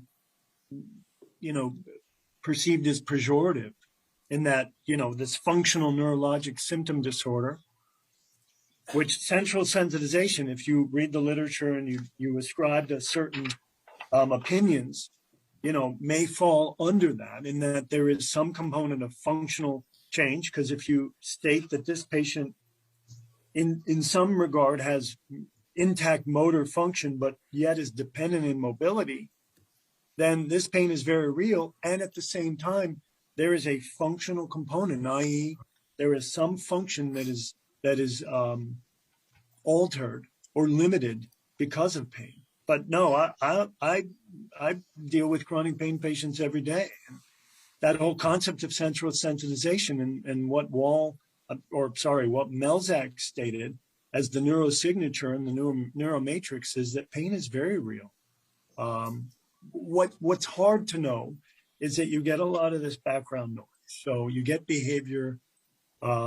It's difficult to examine a patient like this, but by no means does that mean we don't believe them. And particularly we talked about the specialization of pediatrics, it's sometimes difficult, particularly with a child, if you don't know, as you just explained, how this works. It can be easy to misidentify this as a psychiatric or psychological problem, isn't it? Correct. Can you describe for the jury the concept of intractable pain in what you do? I mean, intractable pain would be no relief, right? So we use the FACES scale to try to ascribe a degree of how much pain the patient is perceiving, and the fact that pain is chronic and unabating. Your diagnosis was not conversion disorder, true? Certainly there were components of conversion disorder on our assessment with, an ICD, well, in 2015 would have been ICD-9, but the more eloquent diagnosis today really would be that concept of central sensitization. So, yeah. And likewise, there were some signs, such as the allodynia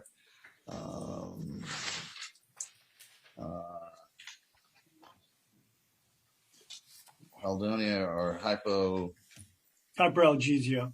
hypoalgesia, thank you, present in Maya as well. And those are CRPS indications, are they not? They are, but without the other telltale signs, as you stated earlier, I see allodynia, I see hyperalgesia. I see that in other pain diagnoses, like central sensitization, like hypermobile spectrum disorder, like fibromyalgia. All right, so we're clear then. With your experience, what symptoms would you need, symptoms or signs, combination, would you want to see before you felt confident in a CRPS diagnosis? Sure. Some degree of asymmetric temperature change. There may be some swelling or edema. There may be discoloration, whether it's purple or red. But you start to see some dysvascular, neurovascular changes in an extremity that are more akin to what we typically see in the traditional patient that presents with a CRPS diagnosis. And plus the, like you said, the super sensitivity to touch. Correct. Allodynia. And then and that's kind of like a fear of being touched, is it not? Well, the kinesiophobia is really the fear of movement or being touched. I mean, allodynia is, you lightly stroke a portion of the body and you're causing, excruciating pain, where traditionally that's not a painful stimulation. But they think it might be, and so they overreact. Sure. And then of course the lesions eventually. So the lesions eventually. Yeah, I mean, in my experience, it's patients that are coming, have been made, the diagnosis has been made. They're coming with the lesions. They're coming in the cam boot. They're coming in with the altered mobility, as opposed to, seeing them. I see. So you're not usually the one coming up with the diagnosis. You're the one treating it once it's been diagnosed. Fair enough? Fair enough. I mean, we're a tertiary center, chronic pain. These patients traditionally have seen other clinicians, whether the diagnosis is accurate or not. We've had plenty of patients where they state they have CRPS and then we disagree and say, well, you're on a continuum of that neurologically, but you don't meet all the criteria.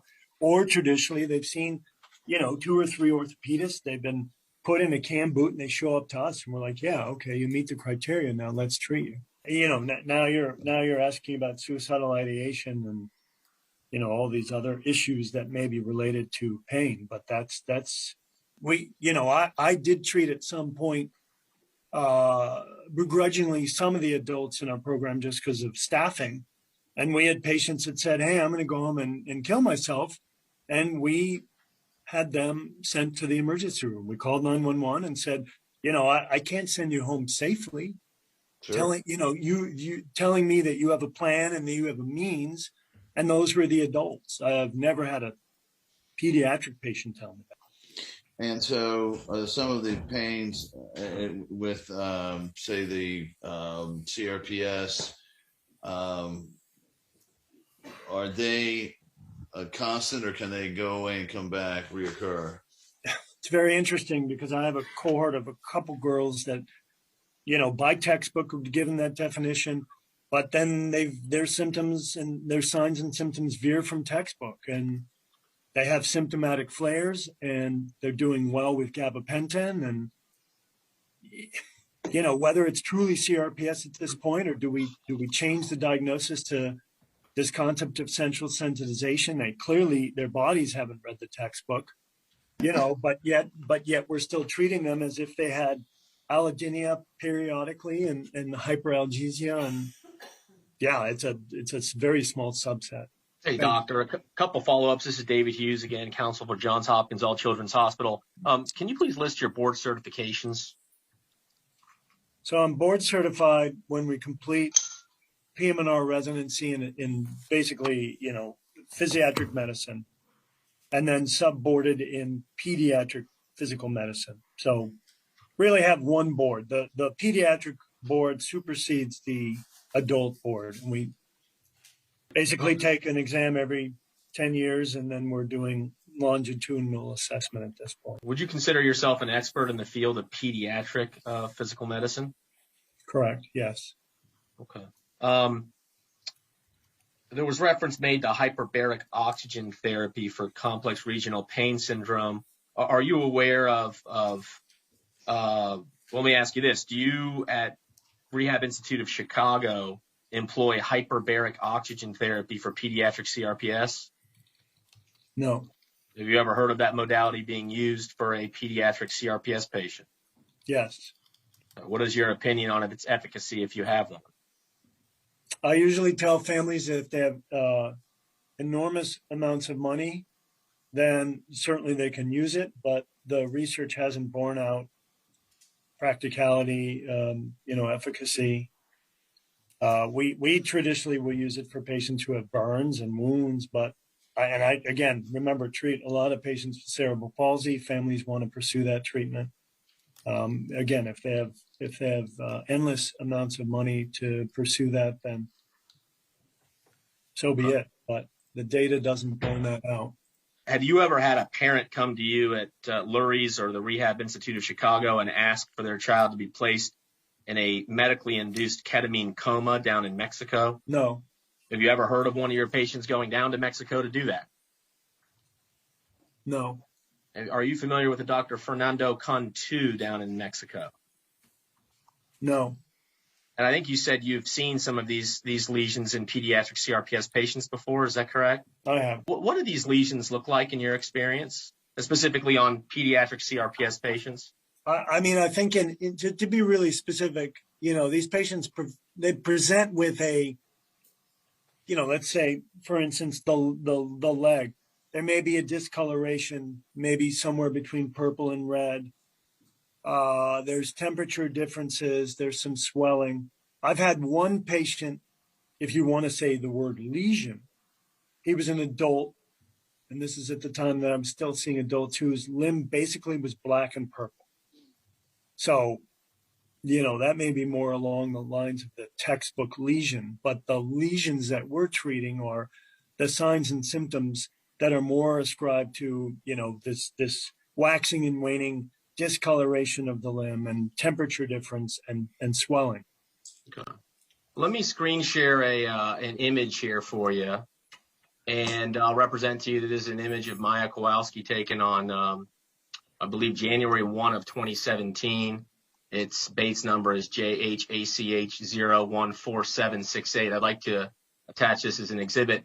Do you see the what I'm circling here on the right forehead here? Yes.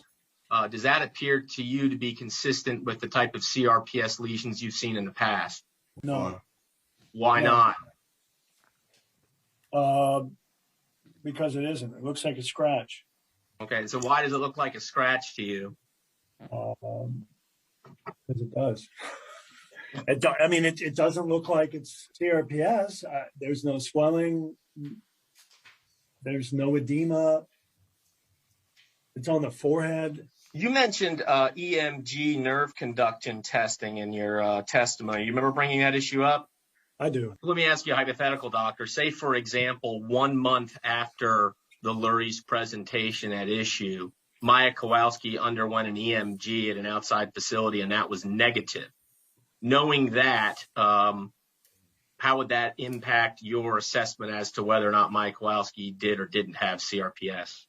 Well, I think in fairness, I wouldn't give her a diagnosis of CRPS type 2, but solely based on a negative EMG. That doesn't mean she doesn't have CRPS type 1. Okay. Just tells you that there isn't nerve damage. Would you consider a study where the average female age is 39 and the average male age to be 43 years of old to be a pediatric focused document? Why not? Because pediatrics is 0 to 18 years of age. Fair enough. Have you ever had a parent or anybody for that matter refer a child with a CRPS diagnosis to hospice? No. You saw some characteristic CRPS style skin lesions during your assessment with Malik. Do you think that's something that you would have documented in your progress note? Absolutely.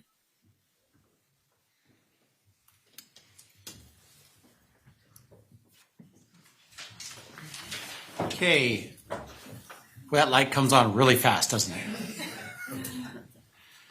So now that I've blinded you, it's time for your break. Do not discuss this case amongst yourselves. Do not do any investigation and receive no information. Let's try to keep it to about a 10-minute break.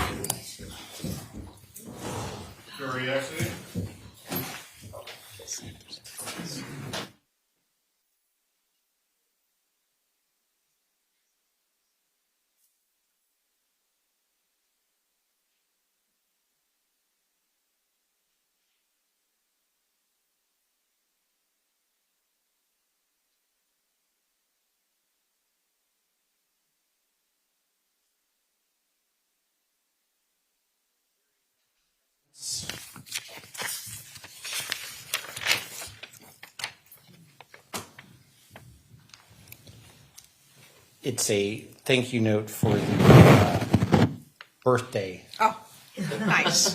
They even drew little balloons and signed the juror number. I don't want to say the juror number, but it's Right. the juror number whose birthday is, That's nice. yeah. They didn't thank you for the unbirthday? Actually, no, we got to do something about that. But it does say it brought a smile to all of our faces, so perhaps it's implicit in the note. So in any event, any issues we need to address before we... Just a quick discussion, Judge, on timing. Unfortunately, the next witness we have is another video deposition. For how long? That's the really unfortunate comment. It's 2 hours. Well, okay. I just wanted to let the court know. Maybe they could stand up and stretch it 1 hour or something. That's fine. Anything else? Ms. Lawrence? Nothing. Let's take a 10-minute break, and let's try to keep it at 10 minutes if, in fact, Yeah. we've got a 2-hour deposition in our immediate future. Yes, Your Honor. Yes. We'll be in recess 10 minutes. Okay.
Seated, everyone.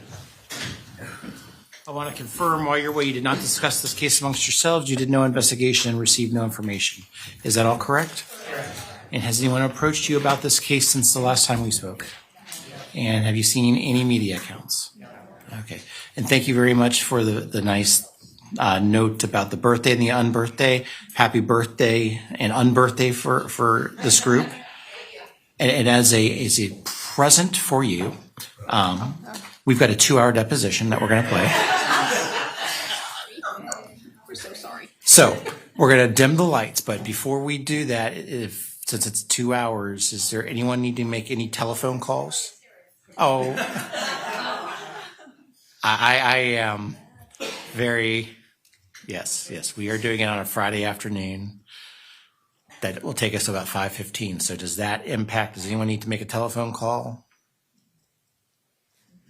Okay. Without any further ado, Mr. Shapiro? Do you want to try them with them on? Yes. We'll leave them on, and if you need it dimmed, let us know. And again, feel free to move around and stretch. Okay. Mr. Shapiro. Without taking arrows from the jury, we're calling Dr. Farhan Malik, ICU doctor, taken on November 12, 2019. Thank you. Raise your right hand, please. Do you solemnly swear or affirm the testimony you're about to give is the truth, the whole truth, and nothing but the truth? Yes. Please state your name for the record. Farhan Malik. And you are a physician in practice employed by Johns Hopkins All Children's Hospital? Yes. And as part of your practice, you at one point treated Maya Kowalski? Correct. And where'd you go to college? New York Institute of Technology. Year you graduated? 2005. 2005. Yeah. Medical school? New York College of Osteopathic Medicine. And where's that located? It's also located with New York Institute of Technology. They're both in Long Island. And what year did you graduate your 4 years there? 09. It's a 4-year program for osteo as well as MD, right? Yes. For the benefit of the jury, can you give them a very brief description of the differences, if any, between an MD and a doctor of osteopathic medicine? Sure. The degree is actually called a DO. Yeah. It essentially is very similar to MD schooling. You just take additional courses in osteopathic manipulation, which I liken it to chiropractic. And so you have the option of practicing that when you graduate versus just practicing as a regular doctor. I was reading, I think, maybe for your medical school website, but osteopaths take a more holistic, all-person approach to the patients than MDs. Is that traditionally what the deal is? Yeah, the philosophy that I think founded the tradition was kind of treat the patient as a whole, not just the symptoms. Again, I don't know how accurate this is because I'm just reading off the internet, but osteos tend to be literally more hands-on with the patient. I mean, there's more manipulation and testing, feeling, touching, that kind of thing, and diagnosing? You take classes in the manipulation aspect of it, and if you choose to practice that, once you're done, and incorporate that into your practice, if you're in a field where you can, such as internal medicine or general practice, becomes a little different when you become more and more specialized. The area that you chose to go into was critical care with a focus on cardiac, is that right? Yes, cardiac intensive care. All right. And where did you do your residency? Newark Beth Israel Hospital, so the Children's Hospital of New Jersey. And what year did you, what years were those? So that would be 09 to 2012. And after residency, what did you do? I did my fellowship in pediatric critical care at the University of Texas in Houston.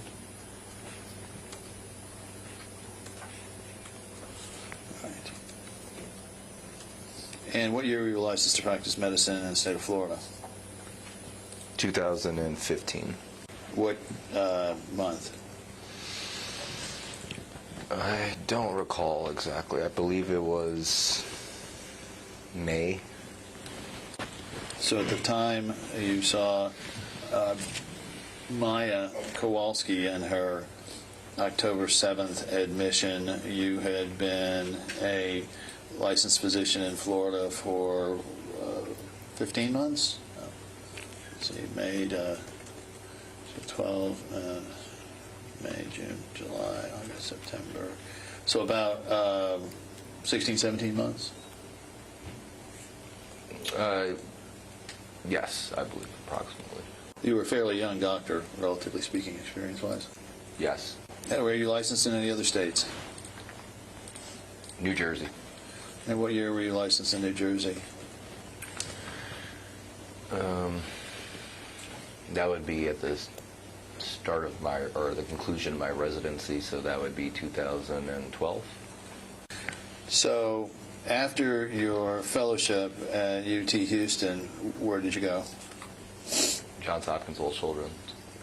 And what was your position? Pediatric critical care physician. And what does a pediatric critical care physician do?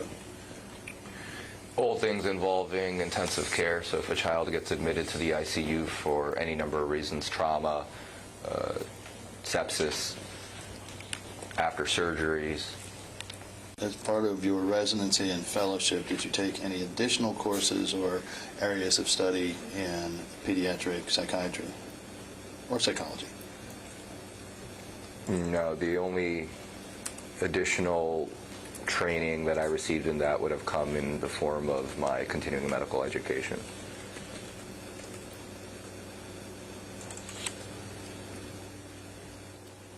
And do you have a list or any determination, a way for us to determine what those courses might be? Yeah, I have a list of all my CMEs. Okay. Let me, I think I got it here. Let me show you Exhibit 1.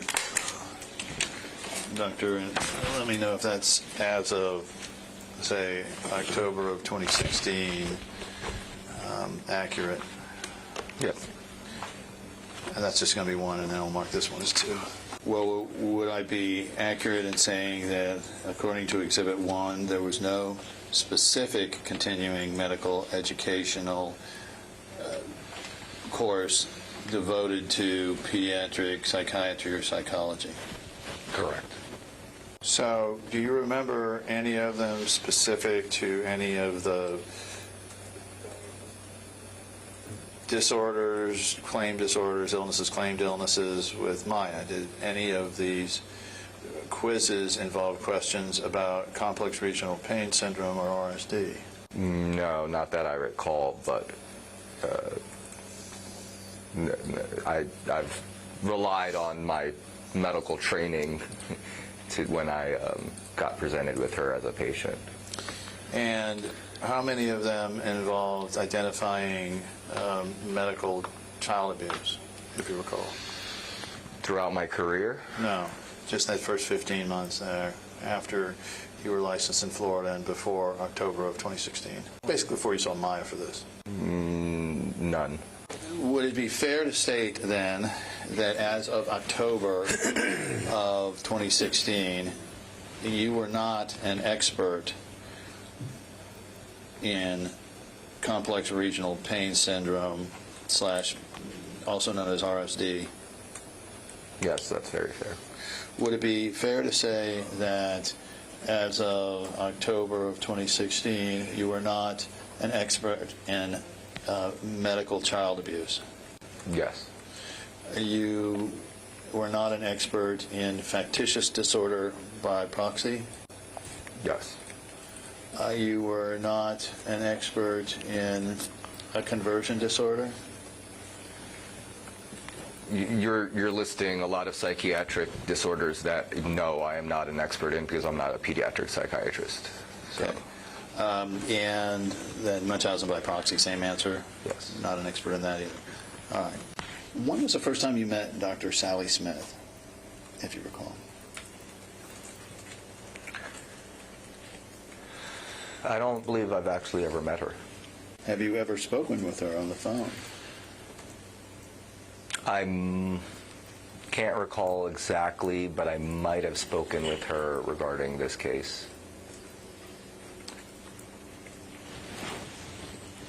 Did you know of her, even if you didn't speak to Yes. her or see her? Yes. And what did you know of her as of, say, the period before Sure. October? That she was our go-to person to speak to if you had concerns of child abuse. So, did you have any specific instruction from All Children's Hospital, your employer, about when to make a call to child protection as opposed to not making a call? No. As a pediatrician, if you're suspecting child abuse, then it's your obligation to make a call. And Johns Hopkins just reaffirmed that you should follow protocol as a normal pediatrician. So she was our contact person, and I was informed that if there was ever a case that I was involved in where I suspected child abuse, that she should be contacted. Did they tell you, anyone at ACH, that you should call her first or call the abuse hotline first? No. I believe that I was under the impression that I should call her first.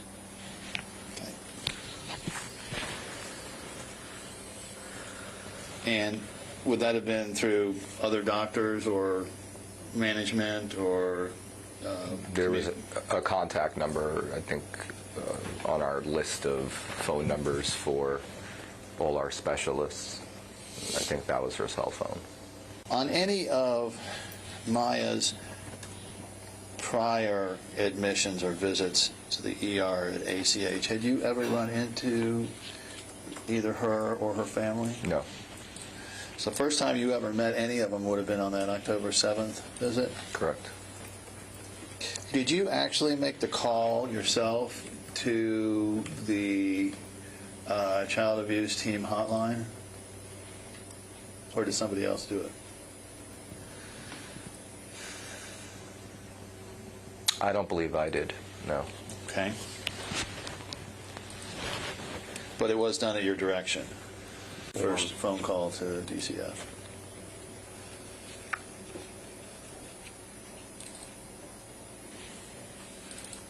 I would have to review the records. Okay. That's a fair answer.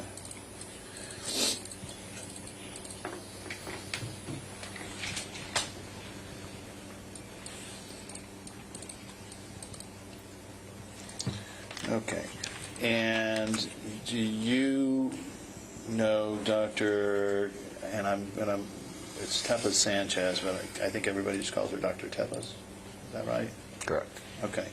Did you know Dr. Tepes before this admission? Yes, we're colleagues. And how long had you worked together? A couple of months. What was her specialty, or is her specialty? Same as mine, pediatric critical care.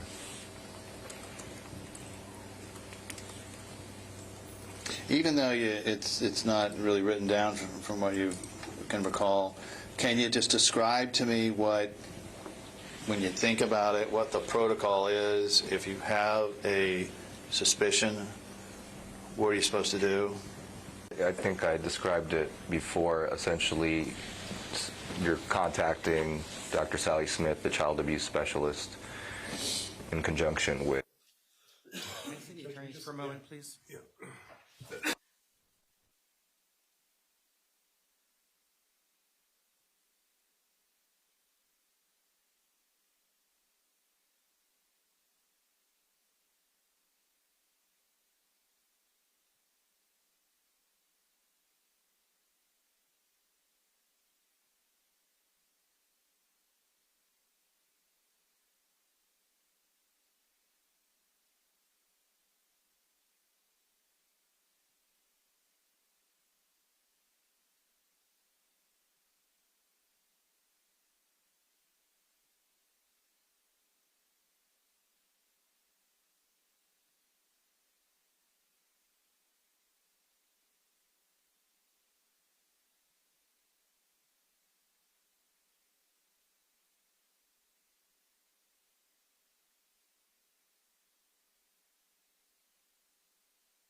Members of the jury, I'm going to ask that you step back into the room. I'm going to see if we can try to shorten the video. I don't know. I can't promise. Please don't hold me to that. But do not discuss this case amongst yourselves. Do not do any investigation and receive no information. Jury exit.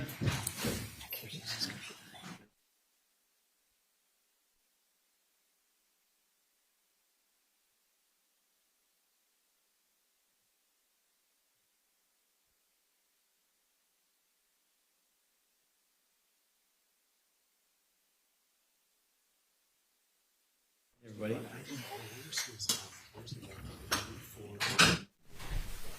And you're going to check those designations? Yes.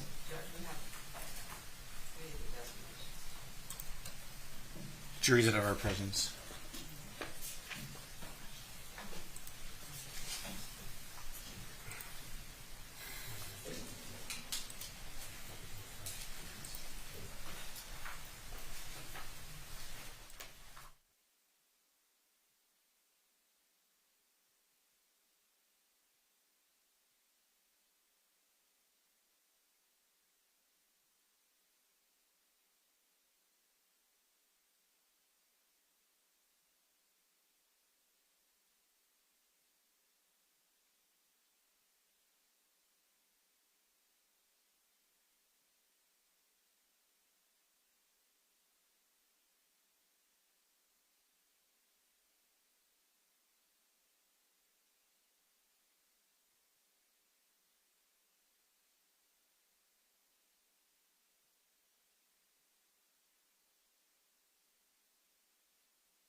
Okay, please be seated. Members of the jury, I want to confirm while you were away, you did not discuss this case amongst yourselves, you did no investigation and received no information. Is that all correct? Correct. Okay. We're still going to be playing this doctor's deposition, but it's going to take a while to make the cuts to make it reduced in time. So instead of doing it now and making you wait here, in honor of the unbirthdays, you get to go home now. So, yes. But you probably want to leave soon before I change my mind.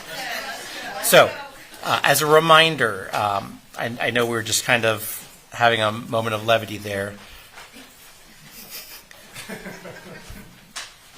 See, you got it. Do not discuss this case amongst yourselves. Do not do any investigation and receive no information. And on Monday, just normal time. Yes. So I want you here so we can start at 9 a.m. on Monday. Now, next week, there is no day off next week. So it's a 5-day week for you, okay? Have a great weekend. Happy birthday. Thank you. Your reaction.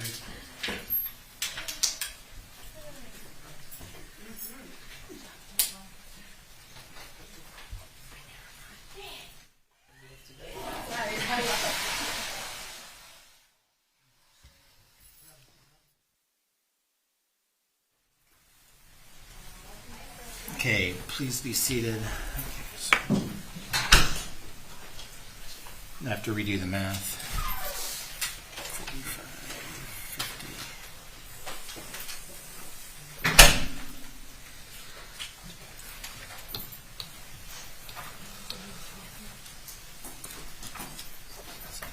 15.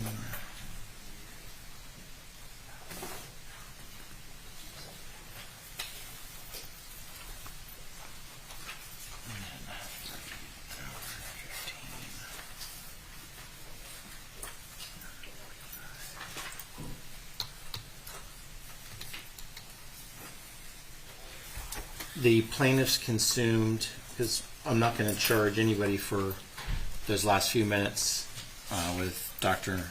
Malik. 1 hour, 15 minutes. So plaintiffs, you're now at 49 hours, 30 minutes. Plaintiffs, you used defendants, you used an hour and 45 minutes, and you're at 23 hours, 50 minutes. 5-0. Yes, 23:50. They're 10 minutes away from a full day. Okay. Now, obviously I said we were going to stay here until 6 to do exhibits, so do y'all want to take a couple-minute break before we jump into exhibits? But That's 5 minutes to organize our thoughts on which exhibits we'd like to go first. That's all right, Your Honor? that's fine, but I want to try to get rulings on as many of these exhibits as possible. It doesn't matter, we can start with where we're at and go through. Well, I don't want to have like lots of late nights if we can help from it. No, agreed. And do you mind if I just sit fi- while we... Oh, that's fine. Do you want a couple minutes to? I think 5 minutes, Judge. Okay. Great. So we'll be back in 5 minutes to start addressing exhibits. All right.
just in follow-up from Dr. Malik, I mean, I don't recall making those, but if I did, maybe I need to redo those, but. No, Judge, I think in our quick checking, it was our error and failure to object.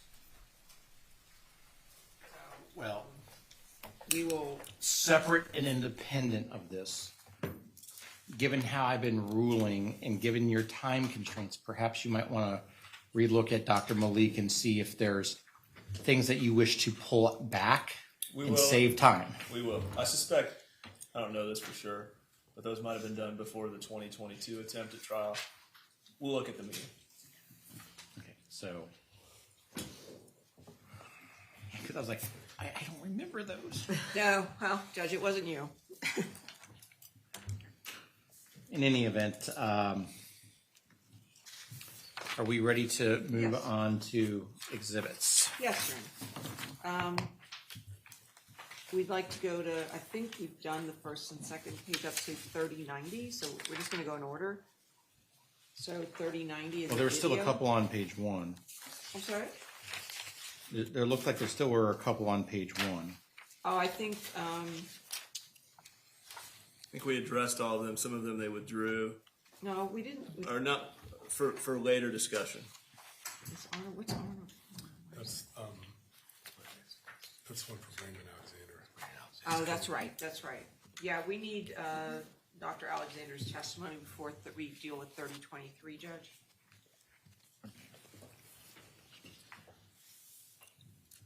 And then 3030, was that the sheet of paper that had no writing on it? Yes, Your Honor. Yes. Yes. Okay, what's next? I think we're up to 3090.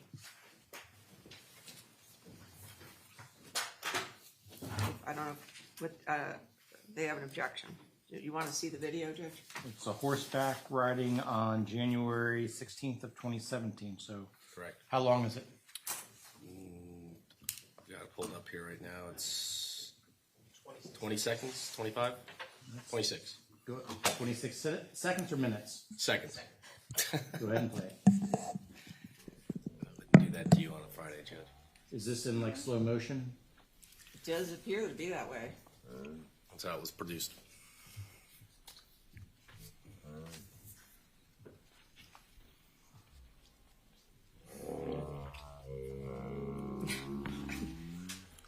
We'll take the hearsay groaning out. Now he's got his ears for. So perhaps someone filmed it in slow motion? Perhaps that's how it got to us, Judge. Ms. Lawrence, are you making this argument? No, thank you. We have no objection. Okay. Court will receive 3090. 3094 is another video.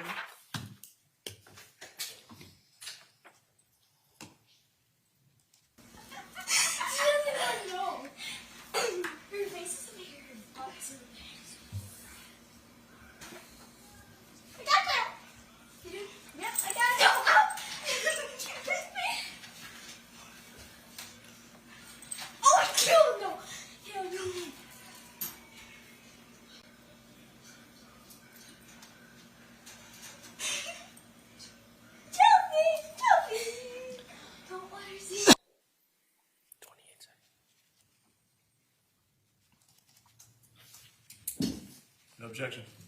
Court receives 3094. 3095 is another video. Another puppy video. Is it a cute pup?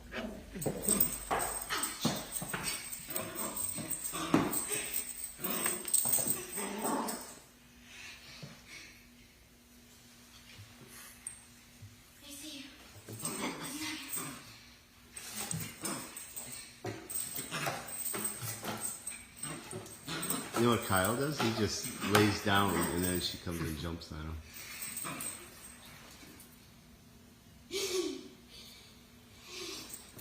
Come on, please. It's okay. It's okay. It's okay. It's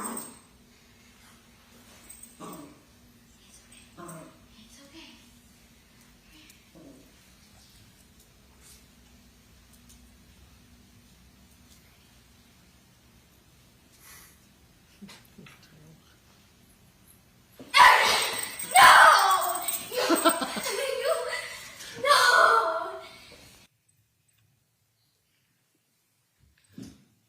Our objection would be it's 2 days from the previous video. It's starting to get cumulative. Judge, I think it shows much more movement. It does. I'll receive 3095. What's next? 3096. Go.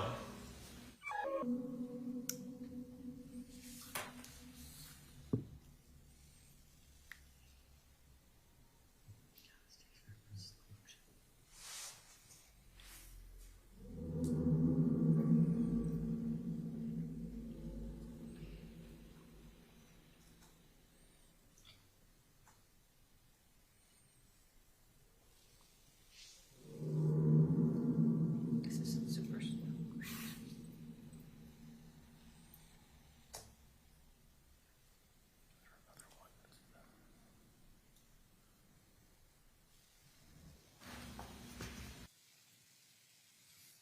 Let me see 3097 as well.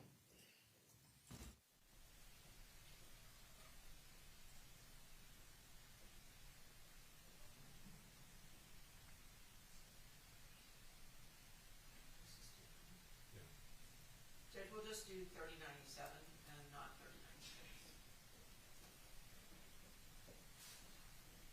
3096. Mr. Whitney, No objection. 3097's in.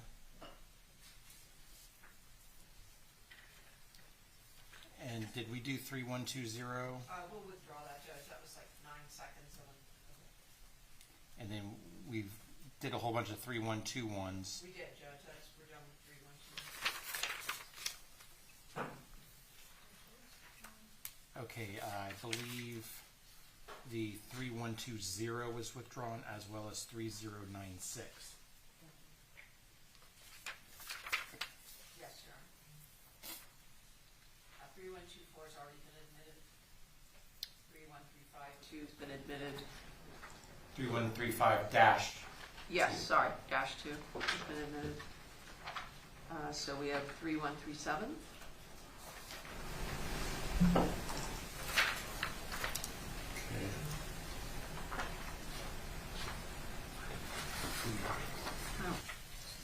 Can you withdraw this, Judge? Okay, so 3137's withdrawn. Yes. 3138 has 9 photos.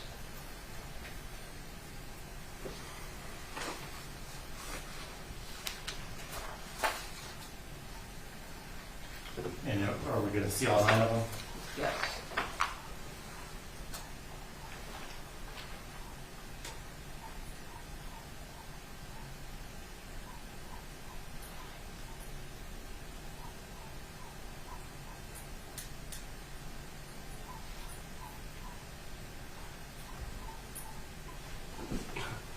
Relevance 403. This is these are drawn from the People magazine article, and here clearly the release of the film Take Care of Maya. So unless we're going to explore the context and the reason for these photographs, we think it's irrelevant, prejudicial. Do I need to respond, Judge? Yes. Judge, these are photographs taken in 2023, so they're obviously relevant. They're also, given the description by the plaintiffs as to what Maya does and doesn't do, I think it's relevant that she was in New York at the red carpet. The jury all knows about the Take Care of Maya video. We all asked them about it for days, so it's not going to open a door to anything.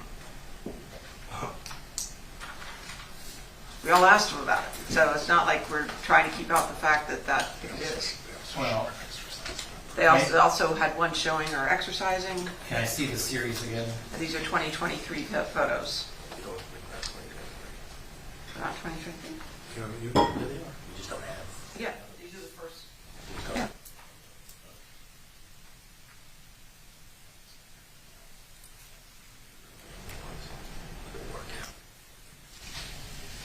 Judge, if we want to pare them down, we can do Well, that. we're going to pare them down, yeah. Okay, all right. The ones we want. Okay. Yeah. So, anything else, Mr. Whitney? I'm curious to see which ones they want to whittle them down to, and then I might have further objections. Well, this is not yet a ruling, but I think they're going to have to choose 3 photos, 1 or 2, 4 or 5, or 7 or 9, I think. So why don't you look at those? 1, 2, I'm sorry, 1, 2, 4, 1 or 6. 2. 1 or 2. 1 or 2. You're going to get 3 photos. Okay. Yeah, we'll take 2. We'll take 2. So you're going to, okay, and then 4 and 5. We're only getting 3 photos? Well, one was Maya individually. This is with family. They're both are laughing and smiling. So. We'll take number 5. And then the other one is the person I'm assuming is the boyfriend, 7 or 9. Well, there was one of her on the exercise machine, Judge. That looks staged. Okay. All right, we'll take 9. We object to 9, the Tribeca backdrop. If they need a photograph of her in a relationship, that has maybe become relevant. 7 would suffice. No. 9 is going to introduce all sorts of issues. Although they're aware of the existence of the film, we're going to want to explore what arrangements were made for her in New York City, how come this was a comfortable experience rather than what she testified to, being out and about and seeing Kathy Beatty or people that look like her. We'll also, if these photos are coming in, want to be able to explore that all of them that are going to be admitted were staged by People Magazine, and they're not truly candid shots. It's a People Magazine photographer. Judge, this is a valid photo, number 9. That they already talked about the fact they went up there for the Tribeca Film Festival. That came out in, I think it was Mr. Kowalski's testimony. It's not opening any door. The jury knows about it, and it is a different view than has been presented with regard to Maya Kowalski's life that she has presented in front of this jury, where she's afraid to go out of the house. She's afraid to do anything. This is a different view, and the defense has the right to put this perspective in front of the jury. So between 7 and 9, we would choose 9. Well, like I said, again, it wasn't a ruling. To me, the Tribeca Film Festival it's a collateral issue to this lawsuit. And I get what you're saying about she's out and about, but the context is a little bit different. It would seem that 7 would also suffice to help tell that story, and I think I would allow you to do 7, but I've got concerns about going down the road of pictures of the Tribeca Film Festival. Okay, good. Just like I didn't want, they wanted to put in the movie, and I said no. Well, Judge, that's to me, putting in the movie is a whole different kettle of fish. You're talking about incredible. You don't think I'm getting that hearsay. request if we start talking about putting in 9? Judge, that's in all seriousness, that's a completely different analysis. This is one photo. They already know they went. If we can block out Tribeca Film Festival if you want. But it's a completely different view of Maya Kowalski's life that they have failed to present to this jury that the defense believes they have the right to do. I will receive in 3138 number 2, 5, and 7, and will exclude the others. Can we see 8 again, Your Honor? You can put up 8. She can say it's staged, Judge, but I think we should be allowed to put in 8. 2, 5, and 7.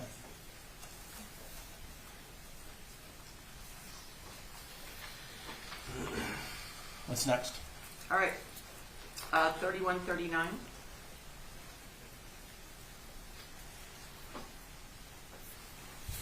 This is an email from Dr. Wassenaar to Beata. September 9th, 2015. Okay. Yes, September 9th, 2015.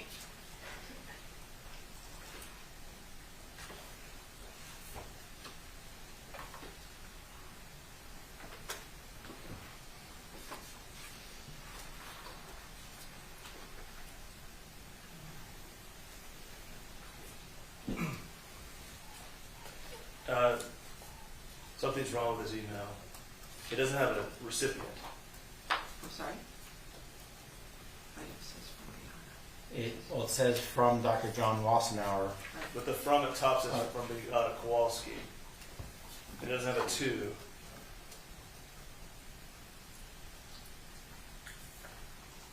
So it's not, I don't know what this is, but it doesn't seem to be a valid email. I've never seen an email without a to address.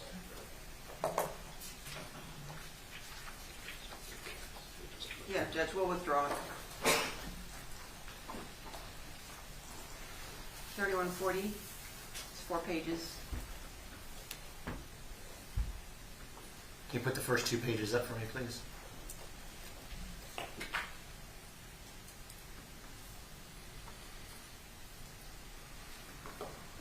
It's from, it's October 30th, 2015, email from Beata Kowalski to Dr. Kirkpatrick. Well, I guess because it's going backwards, let me see 3 and 4 first, because so I can read it in. I think you're right.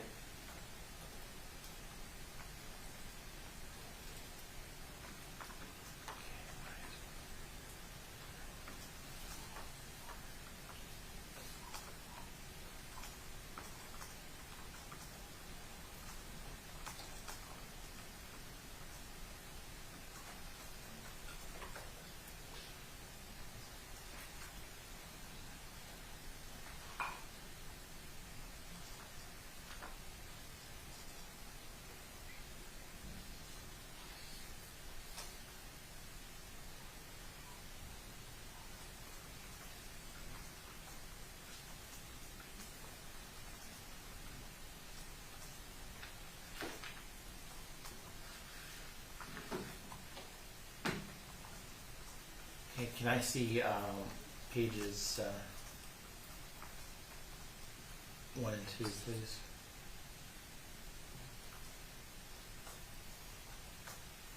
The timing seems a little different.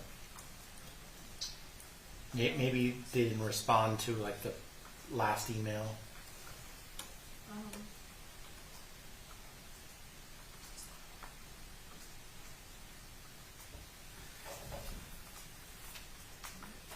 I'm sorry, I don't recall what the date was on the... On page 3, it was at 5:50. So I suspect what probably happened is she took an older email and then responded. Right.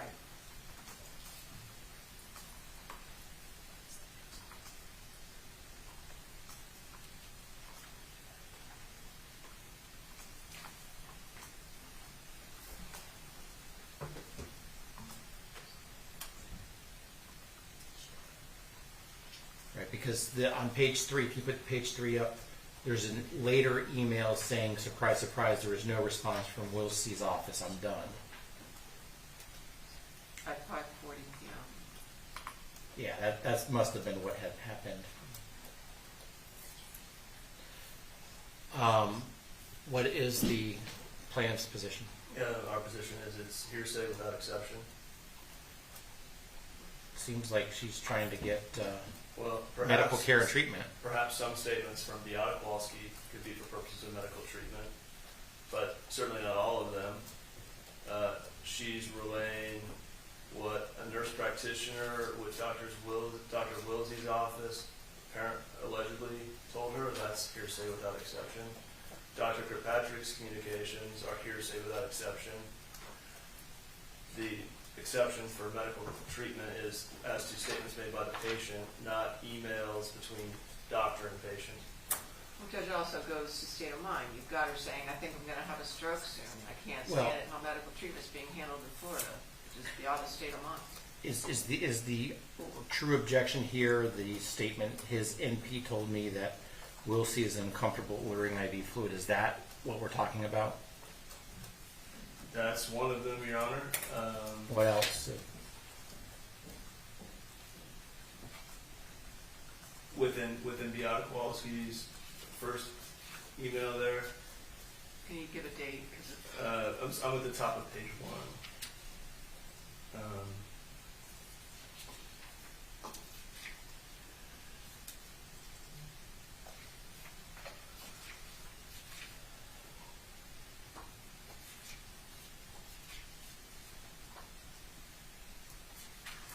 mean, a lot of this is, if it's statements for purposes of medical treatment, it would be made directly to the physician. So this is Beata Kowalski venting about the treatment that she is getting by the staff at the office. Those are not statements for the purpose of medical treatment. So give me the go around, who she spoke with, that she's uncomfortable ordering IV fluid. All of these are Beata Kowalski venting. They're not statements to a physician or a nurse for purposes of medical treatment. I'll grant that the statement about Maya's condition could be a statement of present condition. There's also a statement of Beata Kowalski's state of mind at this time, dealing with what she's going through with Maya. I'm going to admit without redaction pages 1 through 4 of Exhibit 3140, so the whole thing will come in. 3141? 3140, pages 1 through 4. Did I no, I'm misspeak? Because 3140 is only 4 pages, correct? I'm sorry, you're right. That exhibit's only 4 pages. That's correct. We need 3141, please. Okay, the next one. Yeah. This is also 4 pages, Judge.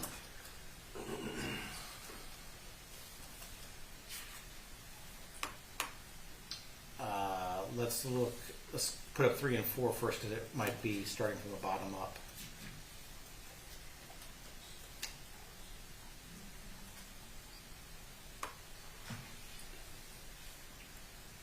Okay, so 3 and 4 looks like a lab order of some type. Yeah, I'm not sure about 3 and 4, Judge. Can we look at 1 and 2 again? Well, hold on a second. Before we go off, let me see what this is, the dates. This looks like a... November of 2015. What was... Okay. We'll withdraw 3 and 4 and just look at 1 and 2, please. But just for, is this the time right before she went to Mexico? Was this the lab order that she had before going to Mexico? Looks to me. It is right before she goes to Mexico, Judge. May I see 1 and 2?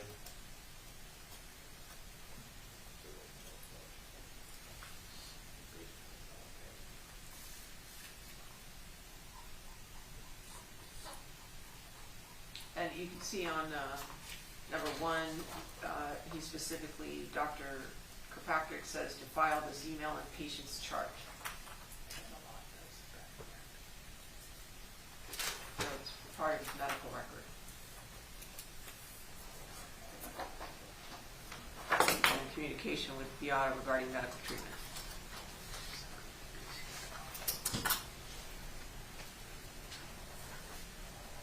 Yeah, I think Dr. Kirkpatrick testified to the need for this pump for acute pain on the trip down to Mexico. This is part of his medical record. So is 3 and 4, though, so it needs to come in together, since that's the way it was, that's the progeny of this document. That's fine. We can continue. Keep 3 and 4 if you'd like. Okay, so 3141, all 4 pages 1 through 4 will be admitted. Okay. 3-1. Are you ready, George? Yeah, I am. 3142. Oh, we don't need this. We'll withdraw this, Judge.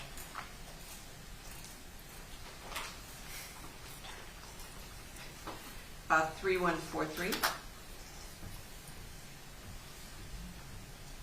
This is There's 4. the same thing? There's 4 pages. Is 3143 the same thing as? No. It's different. Well, then let me see 3 and 4 first.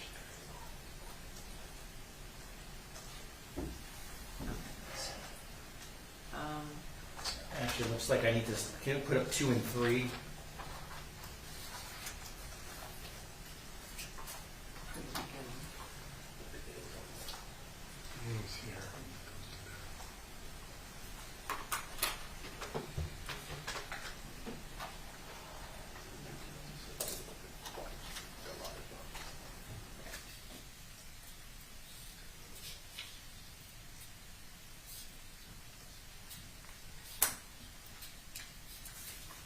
Okay, and then remind me who Dr. Shada is?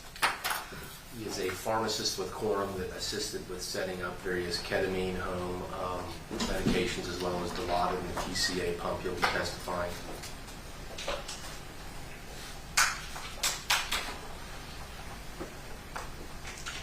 out as coworkers and pharmacists by trade. We coordinated with Dr. Kirkpatrick for all of these.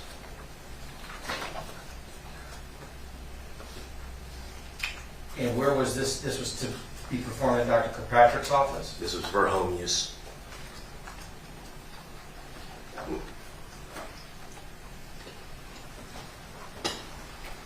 This is, home use is a bit of a misnomer there. This is again related to the pump that was discussed for the trip to Mexico.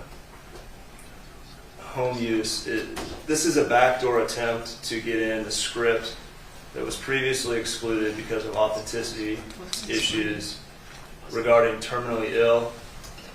So this is hearsay without exception. It's a pharmacist. It's not for purposes of medical treatment. Beata Kowalski or Maya Kowalski seeking this out. This is a conversation not involving the Kowalski family, behind the scenes between a pharmacist and a physician. Judge, you can see that on one of the pages, Page number 1, it says, please put these emails in the patient's chart. So it's medical. I'm sorry. Go back. Have two of them. Rereading this, please.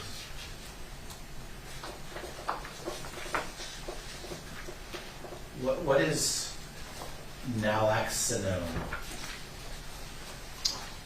Can I ask where you're reading, Judge? On page 3, I have already created an order for NALOXONE. It's an opioid antagonist, Your Honor. It is used to reverse opioid overdose because there was a high amount of terminally ill Dilaudid being prescribed around this time, and to protect against overdose, that's a medication that's administered in the case of an overdose. And this is not talking about ketamine at all, correct? Not yet. We're not there yet, but this is the Dilaudid was on board well before ketamine. Can I see pages 1 and 2?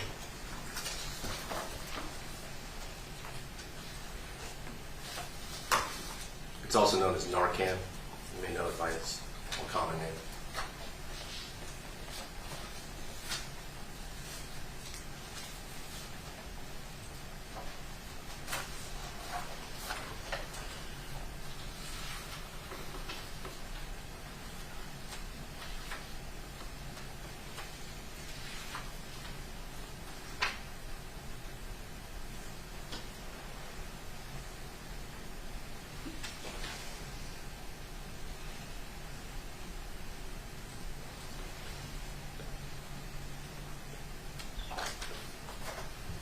Mr. Whitney. Yeah, in addition to the hearsay objections previously made, relevance, as the court has spotted, has nothing to do with ketamine. And lastly, 403, because what they want to do here is suggest that Beata Kowalski was pushing for hospice care or taking a position that Maya was terminally ill. And they want to suggest that through this email, which is not the case. This was back and forth between pharmacists and a physician. The pharmacists were attempting to find a way to fill the prescription or get around an insurance requirement. I'm not sure what, but it has nothing to do with Beata Kowalski or her state of mind, and it's prejudicial. Back in November 2015 timeframe. Yes. Is there any evidence that Maya Kowalski, Jack Kowalski, or Beata Kowalski made any sort of affirmative statement about hospice care or being terminally ill? Judge, it goes, I'm not aware of her contacting some facility, if that's what the court is asking. I'm wondering because we have a humongous 403 problem here if there's no other evidence about the terminally ill. And my recollection was it was the pharmacist, or it was alleged that the pharmacist wrote something that was not done by the doctor on a prescription. And so my recollection is there was no evidence that Beata Kowalski, Jack Kowalski, or Maya Kowalski had any statements that they were seeking hospice care or that Maya was terminally ill in the November of 2015 timeframe. So I just asked to observe the one attorney per argument rule, please. Well, that's fine, Judge. It's just that Mr. Hughes knows more about this email, but I just want to know if there's any facts in the November of 2015 time period that would suggest that, other than this email based on the... We may be getting to another email later on in the series where Beata Kowalski's involved, but again, I believe this goes to the sheer amount of drugs that are being loaded into this No, report. I want to talk about, because talking about someone saying is terminally ill, we got some pretty big issues that I need to deal with. So I need to know, is there any affirmative evidence that Beata Kowalski, Jack Kowalski, Maya Kowalski, and I'll even say Kyle Kowalski, made statements about seeking hospice care, or that inquiring whether Maya Kowalski was terminally ill in the November 2015 time period? As a matter of fact, is there any statement out there that you're aware of? Statement, no, but she's clearly CC'd on all of these. And Well, I read the November 10th, 2015 at 12:17, so I need to discuss the situation. I don't see this as an adoptive admission that she agrees that Maya is terminally ill. well, but the 9:38 a.m. email says Dr. Kirkpatrick is saying to Ms. Kowalski, I suggest you contact your local hospice care unit, and it goes to how sick Maya is at this point in time. we do. Based on a request from the pharmacist. We do, Your Honor, actually. It's coming up later in the series, as I indicated. It's actually Defense Exhibit 31491 on November 10th. Mrs. Kowalski is emailing. Can I see, is it 31491? Page 1, yes. It's a 12-page exhibit. But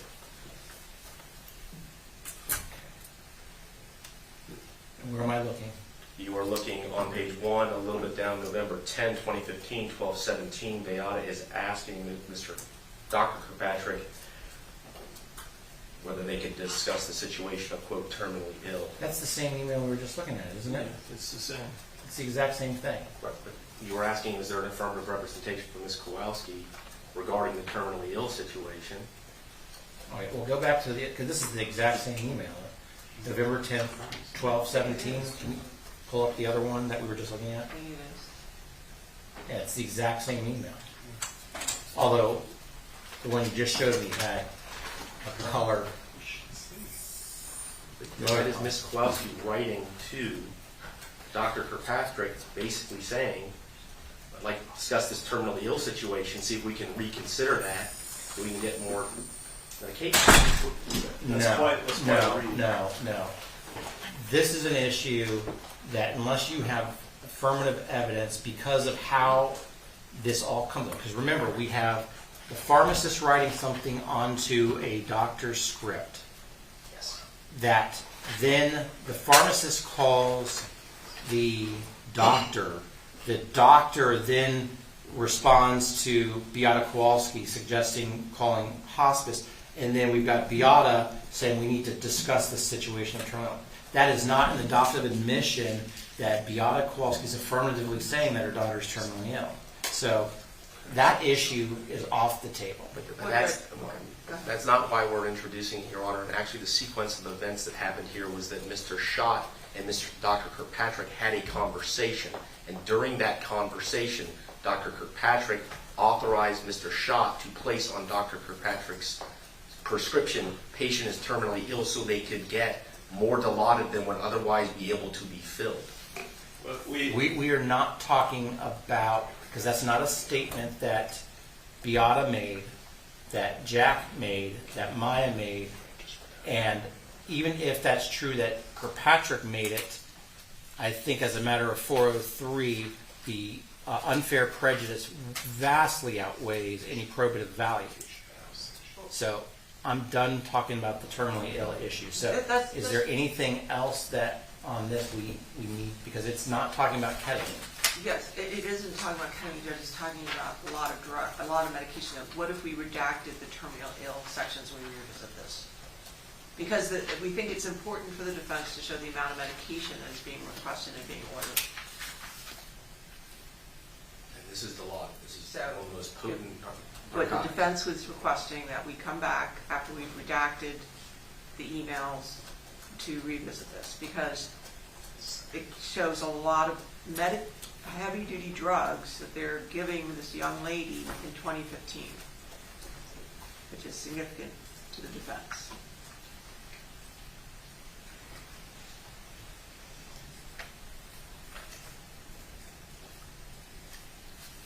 Mr. Whitney, if we redact out all of that discussion about terminally ill and what the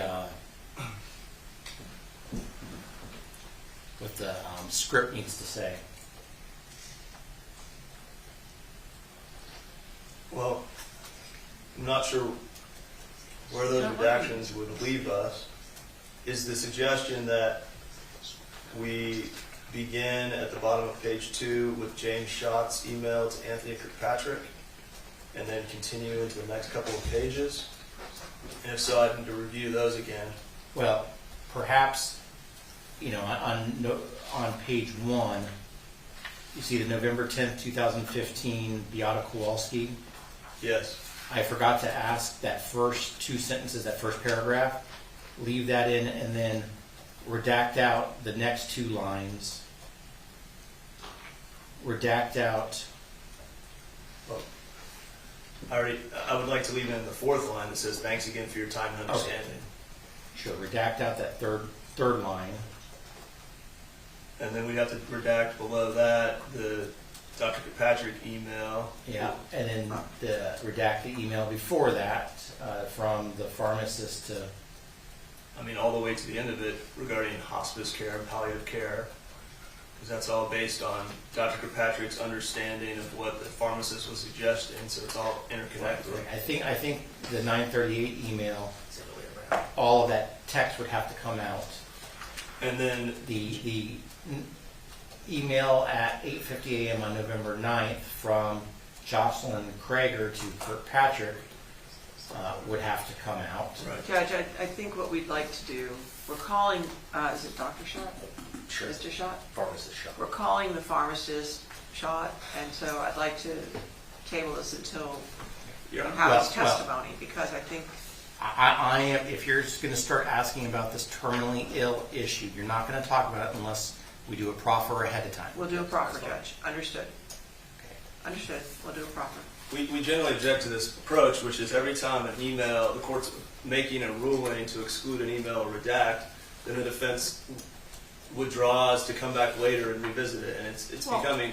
I have to allow people to do proffers. I allowed you to do proffers. I have to allow them to do proffers. Doesn't mean that they're going to get it, because I think I've been very clear that I think this whole terminally ill discussion and how it happened is a humongous 403 issue. Understood. Okay, so at this juncture, we'll revisit 43143. Okay. 3144.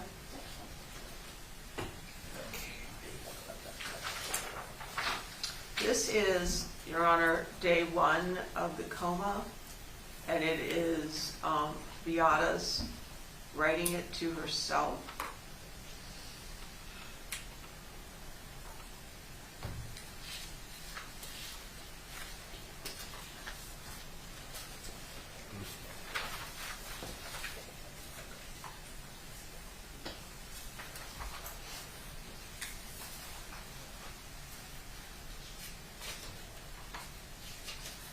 Was this posted someplace?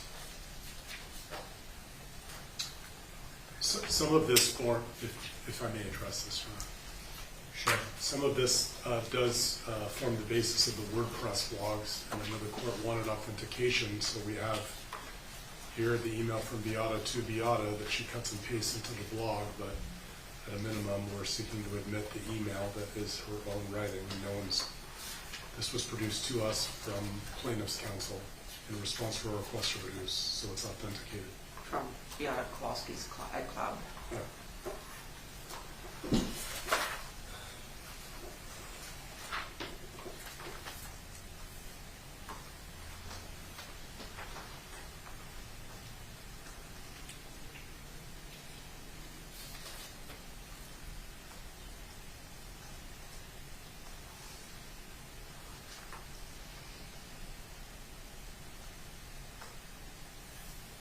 Mr. Whitney? Your Honor, we don't know who wrote this email. No one's here to testify to this. It is from Beata Kowalski's email address. Ms. Kimball, who we discussed earlier, also testified to writing things like this. So we don't know who created this. It's hearsay without exception. Let me ask you this, was Ms. Kimball in Mexico Not during aware. the medical coma?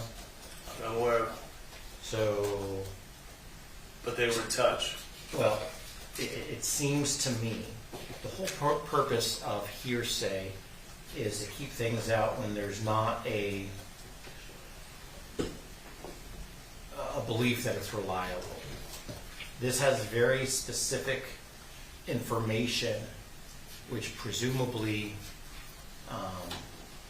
had we had the records from Mexico, we would have been able to verify specifically this is what happened on the blood work and all of that. So it's her email account. I'm assuming that that's her email account. And so it does seem to me to be a statement she wrote to herself. And so to me, this is a very low chance that it's not Beata Kowalski writing this. And so what's the hearsay exception? Because it's not a statement for purpose of medical treatment. Your Honor, it's clearly detailing the state of mind. For purposes of medical diagnosis, it is admissions against interest. She is writing as if she is Maya, and she's writing all sorts of complications related to the coma, that procedure that Maya went under. And that is an admission that contradicts the testimony that's been presented with regard to the coma procedure that Maya underwent.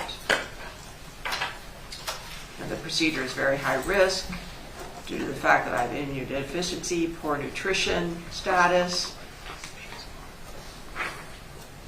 I mean, it's an admission.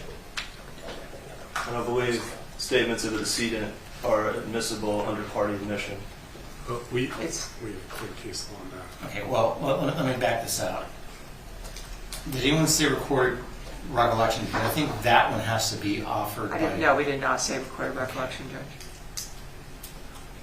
At least I don't think so. I've had whispering in my ears, but I don't think we said recorded recollection.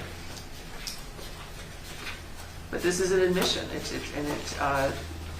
detailing all the complications that occurred and the concerns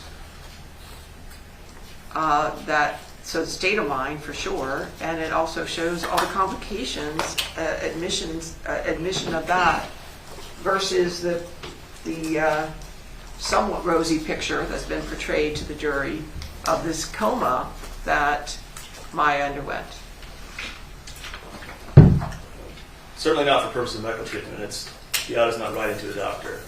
And statements of a decedent under the case law we reviewed are not admissible as party admissions. I don't know what he's referring to there, Judge. That doesn't make sense to me.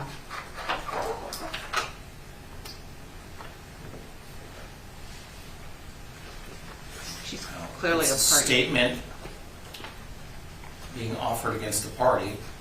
Yes. That's the party's own statement. Yes. would seem that there is an exception to the hearsay that would apply. Anything else, Mr. Whitney? Under Huff versus White Motor Corp at 609 Federal 2nd 286, and admittedly this is a rare situation, but I'm in Earhart's. Statement of decedent is not admissible against the estate as a statement of a party opponent. We're not admitting this against the estate judge, we're admitting this against her. Well, what was your cite? It sounded like a federal case. It is, Your Honor. It's under 609. 609 Federal 2nd 286.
Because it uses the double negative, but it looks like the statement was admitted.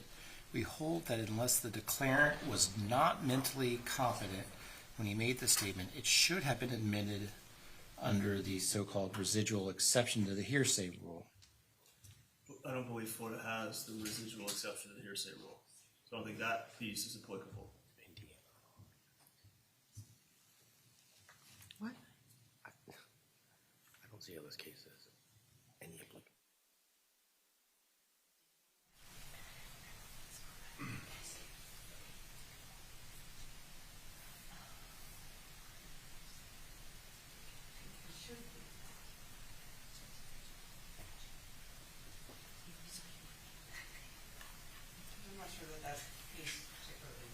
Well, I'm not even sure it.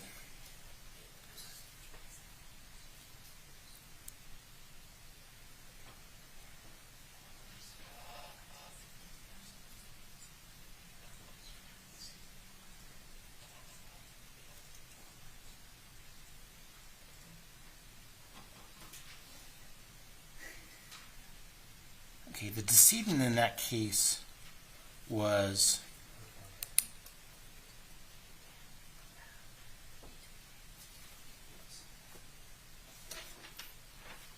Jesse Huff. So the decedent was Jesse Huff. The PR was Helen Huff, the wife. The declarant, defendant offered and trial court excluded the testimony of Melvin Miles. So the declarant, who was the husband of Mrs. Huff's husband and a friend.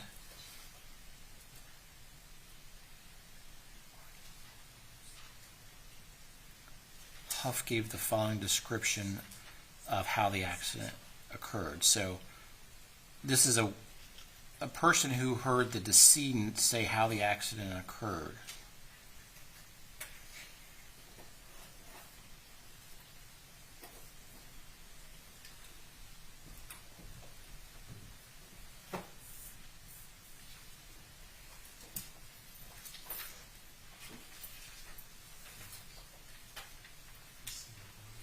Apparently, Indiana doesn't accept privity.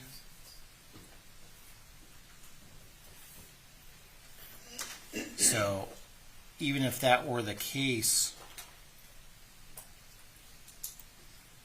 you would still run into the problem under Florida law 18D, which is a statement by the party's agent or servant concerning a matter. Mom is perhaps the agent. So I don't see how that case applies at all. Is the court saying that the audit here is the agent of Maya? Is that what's being... Well, I mean, the reality is we have... I'm sorry? I found the case in all fours in Florida covered in this. Well, give me a Florida case that's better than a Seventh Circuit federal case. It's a second district case, 185 Southern 2nd 7.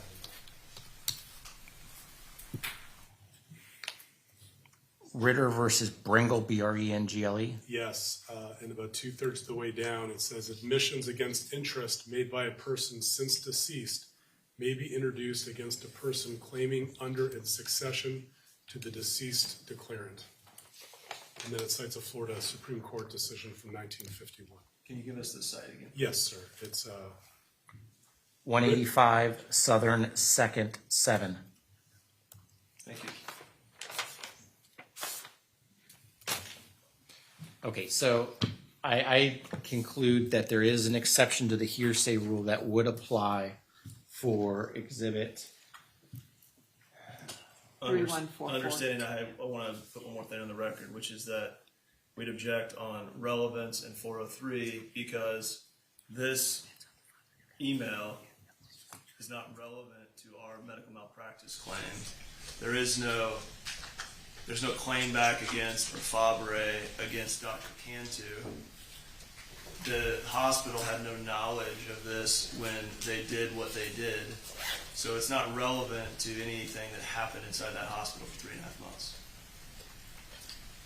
Your Honor, they've put central to this case the idea that the hospital had no basis to conclude that there was medical child abuse, that there's no basis for the transfer orders questioning this treatment. It's absolutely false that the hospital did not know about this because part of what the hospital had and saw in its records were specifically treatments of this. Mrs. Polsky was in the ER demanding that, Maya be put into a ketamine coma. The plaintiffs have set up in front of this jury arguments that, it wasn't really that high risk, it wasn't that big of a deal. This details, frankly, without using hyperbole, the horror of what went on with Maya in this coma. So it's highly relevant to issues that the plaintiff has introduced. Well, let's go back to the 30,000-foot view. There's evidence before this jury that there was a 50-50 chance of death that was told to the family, including Maya. We have Dr. Cantu said, well, we say that, but he doesn't believe that to be an accurate. This tells us what happened or could be seen by the jury as what happened during day one of the medical coma.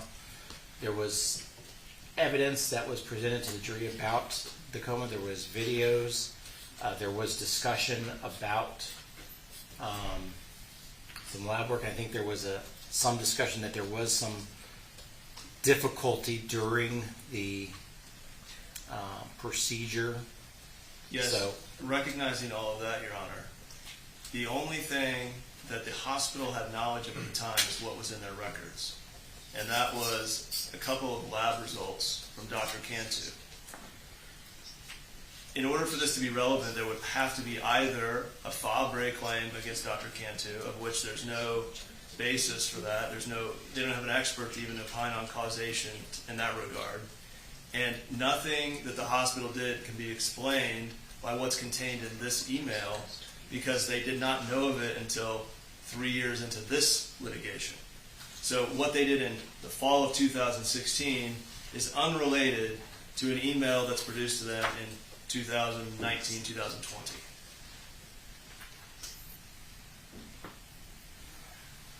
what are we doing about Fabre? Because Mr. Altenburn suggested that there was going to be no Fabre or potentially no Fabre request. That's likely the way this is going, but that's not what we're introducing this for. Okay, help me understand what you're introducing us for. Again, Your Honor, they have represented to this jury that all of the medical treatment that the Kowalski sought was completely normal standard of care, and the people at All Children's are not RSD specialists, and they did not understand that what was being requested here was just everyday thing. And of course there was, now I had to push for the 50-50 admission because people were downplaying it. What this shows as a play-by-play, because the records we requested from Dr. Cantu were either destroyed or lost or whatever, it shows a couple things. It shows the horror that went on to Maya Kowalski while she was in this coma. It shows that our experts are correct, that this is completely unnecessary and dangerous risk, which just goes directly to the heart of our defense team. It also shows Maya Kowalski writing as if she's Maya, and the plaintiffs have made a big deal about the lack of basis of any Munchausen by proxy diagnoses.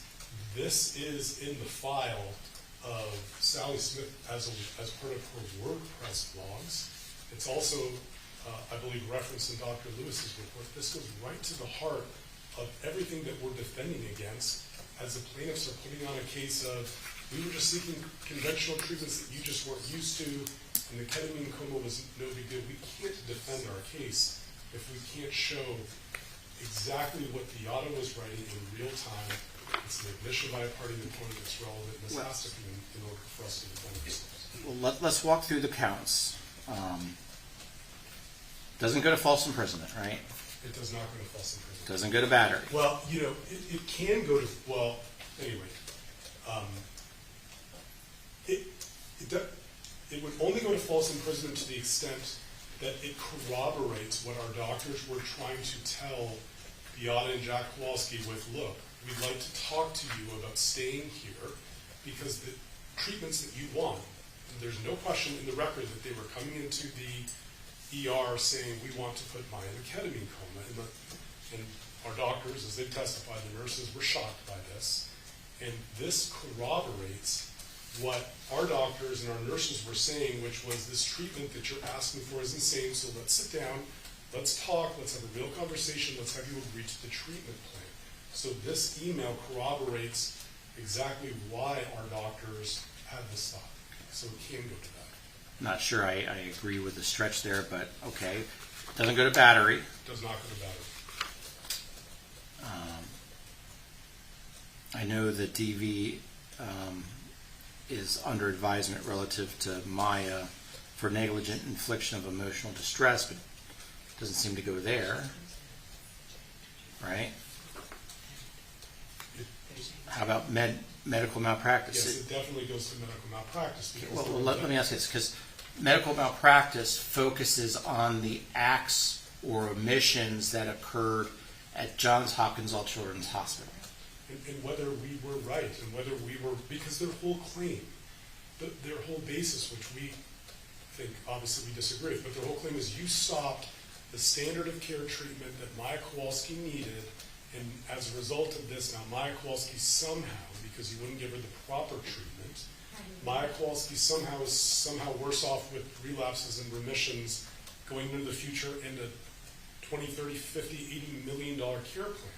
Our point is, and as we've said over and over again, the treatment for CRPS is physical therapy, occupational therapy, cognitive behavioral therapy, and time. And you don't do ketamine drips and ketamine infusions at 23 milligrams per kilogram per hour. You don't go for ketamine comas. You don't go for intrathecal pain pumps, which is what they're saying that we prevented them from doing. And this email is the best evidence, and frankly the only evidence that we have to show exactly why we are the standard of care, and this is risky and dangerous. It comes from Deanna's own words. But and we didn't aggravate. They're going to argue in the jury instructions that we aggravated her CRPS by not giving her this. But it's true the Johns Hopkins All Children's Hospital did not have access to this email, and I'm presuming what's going to follow. Not true. We had access to it because it was part of Sally Smith's file. Indeed, the WordPress blogs are part of her file. Well, so now we're adopting Sally Smith as our agent for purposes of treatment and standard of care opinions at the hospital, if we're going there. Okay, sorry. Go ahead. None of our experts have testified, none of our standard of care experts testified that the breach of the standard of care was failure to give a ketamine coma. What Bianca Kowalski, you heard this from Dr. Baher posted, what she came in asking for was 1,500 milligrams of ketamine, like Dr. Hanna was giving the United States. This reference to 23 milligrams per kilogram per hour is not a reference to this. It's a reference to Dr. Hanna's treatment 2 days before her admission. Why don't I see, because I'm assuming what I do on day one is going to be what I do on the balance. So let me look at the next few, and then I'll probably take it under advisement and let you know on Monday. But 3145, please. Same issue, Your Honor. Okay, let me just read it real quick.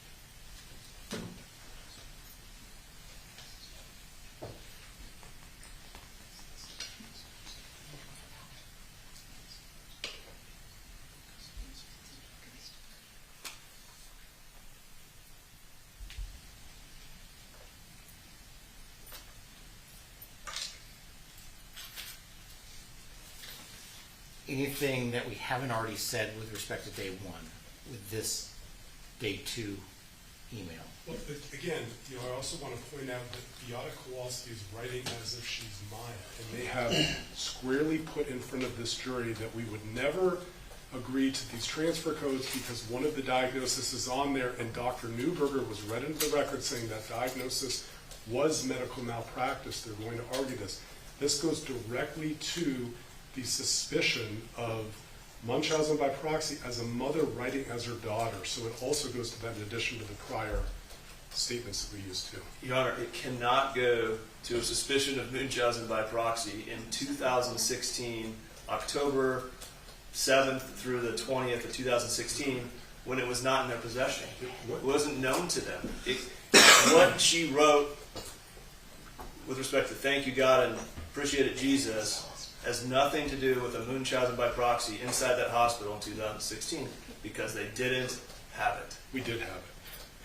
But beyond that. Well, you didn't have it for the false imprisonment time period at issue. But we had it during the time that we were trying to transfer the child. And diagnose Okay, before October 17th? They would need some evidence in the record of this. When the transfer attempts were trying to go to Nemours in November, and the plaintiffs keep saying, Well, time out. You said it goes to false imprisonment. You got the picture taking and you got the EEG. So the only time the false imprisonment is that first week. So that's the point I think Mr. Whitney was making, that it wasn't available for false imprisonment. It might go to your med mal, but that's probably the only place that arguably it might go to. So all I want to do at this point is let me see the rest of them. All right. If there's anything unique about the next series, let me know, but let's not have a continued re-argument because I'm not going to rule today. yes, Your Honor. So let me see the day 3, which is 3146.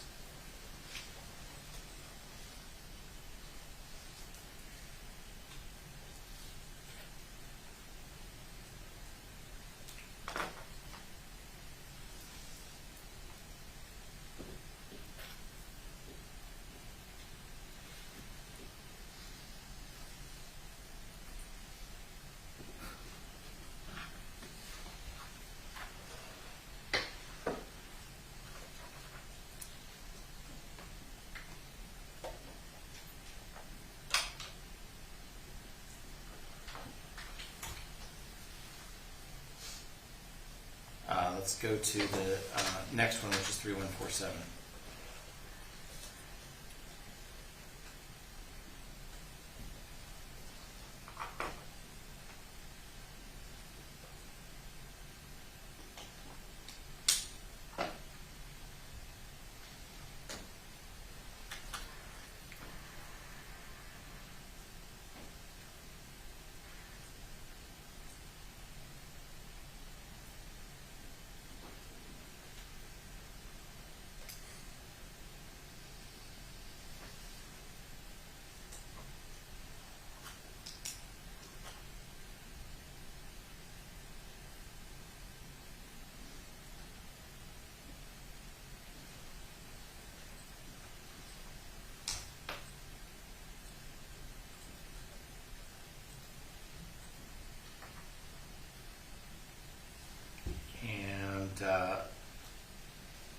Is 3148 the last one in this series? I believe so. And it looks like that's 2 pages. Yes. Can you just put up both pages, or look, I might make it too small? Let's see. Yeah, just go back to just the one page, please.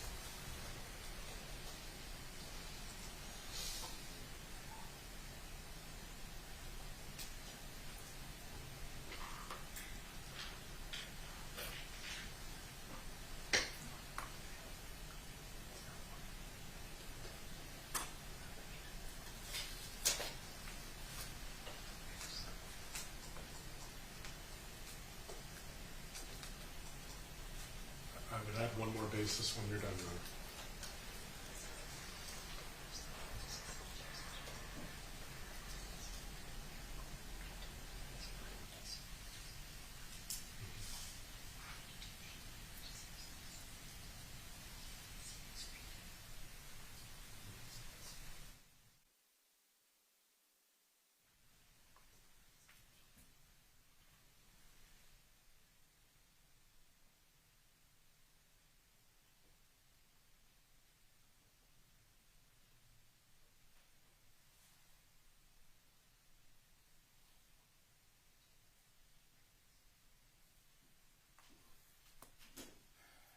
What's the other basis? It goes to show that my clients were correct about the reasons why ketamine is not an effective drug. It's showing, this specific one is showing that Maya is not recovering from these ketamine doses. And we would just submit to Your Honor, just because we believe we can show that my clients, or some of them, have knowledge of this. But even if we didn't, this would be no different than our doctors. Take a simple case. Someone comes into the emergency room and says, I have a broken arm, and we read the x-ray report as negative, and they go home and then they sue us for failing to diagnose the broken arm. Couldn't we say there's an x-ray from 2 days before the admission that is also negative, it doesn't show a broken arm, and sure, we didn't know about that, but it corroborates their diagnosis is the same as our diagnosis. All of this goes to corroborate exactly why, in defense of a medical malpractice claim, my clients were correct. They were correct to be suspicious of ketamine. They were correct to be scared of having Maya undergo these treatments, and it completely contradicts the narrative that the plaintiffs have put in front of the jury. I'm sorry, what was the end? Sorry, it completely contradicts the narrative the plaintiffs have put in front of the jury, and it's especially important because, again, the plaintiffs are saying that we aggravated a condition by not providing this treatment. Anything else, Mr. Whitney? Their experts are free to come in and testify about standard of care. They don't need this to do so. This, again, was not in their possession, and I'm not sure how it helps them because the photographic and video evidence is that Maya Kowalski and their records, and Maya Kowalski did progressively better and better following this ketamine coma. We would also challenge the idea that they had possession of this information at any time during the relevant 3.5-month admission, unless they're adopting Sally Smith as their agent. I'm going to take 3144, 3145, 3146, 3147, and 3148 under advisement. What's next? Do you want any additional information for us, Judge, or are you just going to? No, well, let me ask this, and this is bleeding over into a different concept, but since we somewhat referenced it earlier, and it goes to Fabre. Because ultimately, well, I mean, if the defense doesn't seek Fabre, then there's not an issue. But again, the medical malpractice goes to the acts or omissions at the hospital. So following up what Mr. Shapiro was just talking about, let's say you have a car crash, and maybe there's somebody that's negligent in that. It might be helpful to know, hey, there was a crash and what generally happened. But when a person that was a victim of negligence in the car crash goes to the hospital for care and then the hospital malpractices, you don't really go back and apportion the first crash. And so it would seem like from an evidentiary standpoint, it might be helpful to know what happened, but then you don't try to figure out, well, driver 1 was 18% at fault while driver 2 was 83% at fault, because that wouldn't really matter for the malpractice case. I understand what the court's saying, that typically who caused the car crash doesn't come into whether or not the doctor's malpractice. Is that your point, when you got into the ER?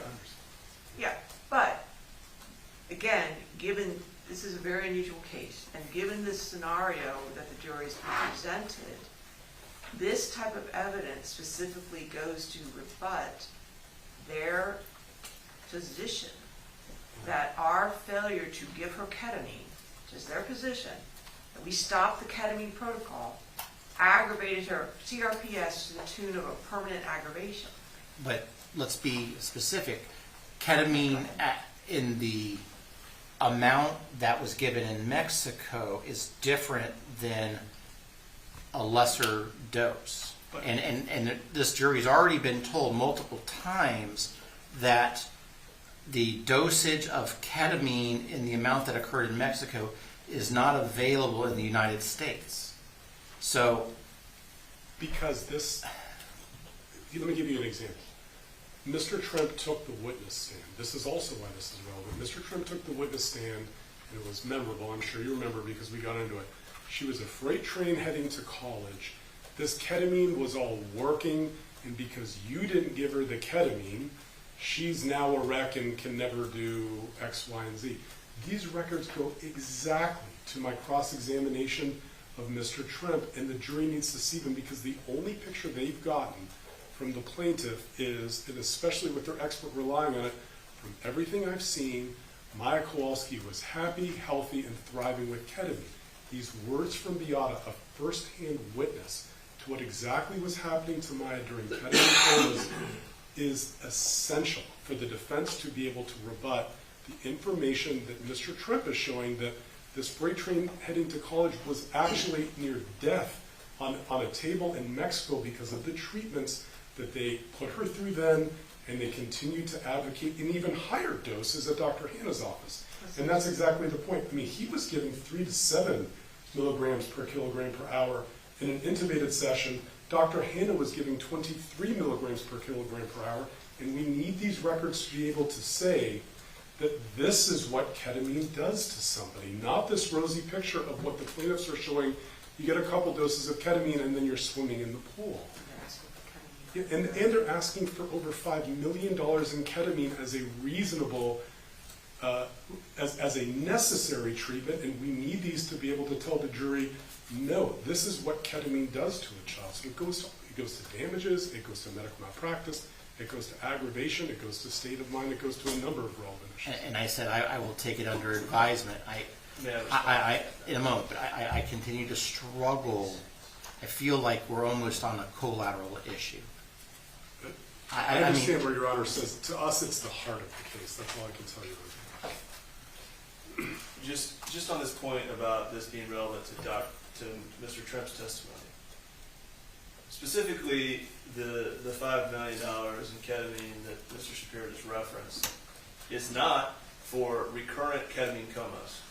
It was for the infusion treatments at Dr. Kirkpatrick's office. The same type of treatments that she was receiving in the United States immediately before the hospitalization. So what's relevant is the demand or request of Beata and Jack to have a similar dose that Dr. Hanna was giving. Nothing about a ketamine coma and what transpired there. And again, there's no Fabre claim against Dr. Cantu. Let's move on. What's next? 3149.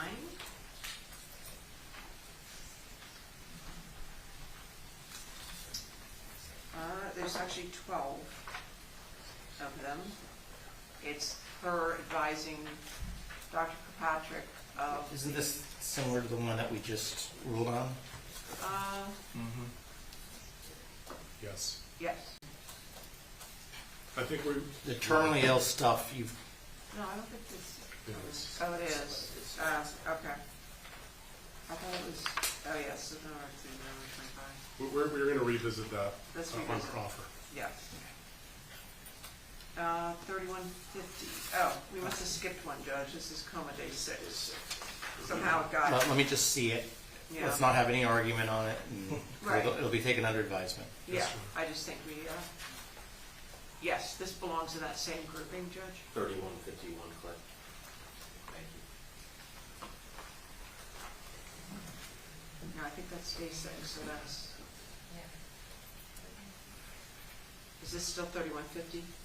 Yeah, there's a few of these that were ordered. 3151, 3152, 3153. There's several more, Your Honor, not to interrupt you, but if we're going to group them all together, we can show you the next ones in the series. Yeah, let me. I have finished 3150. Show me the next one. 3151.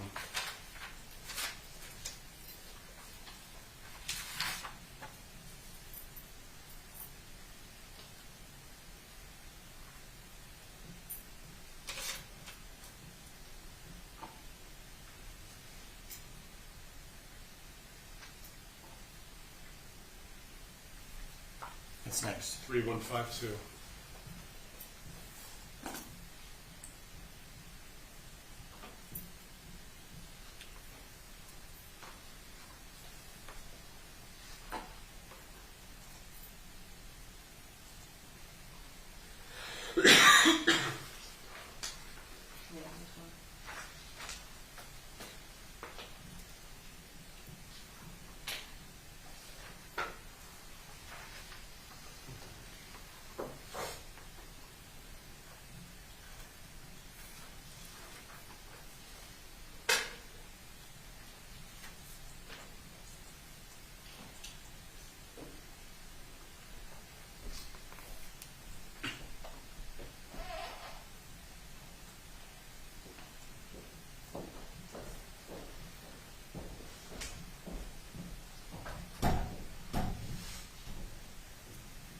What's next? 3153.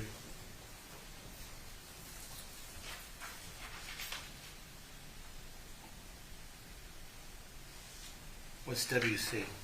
Wheelchair.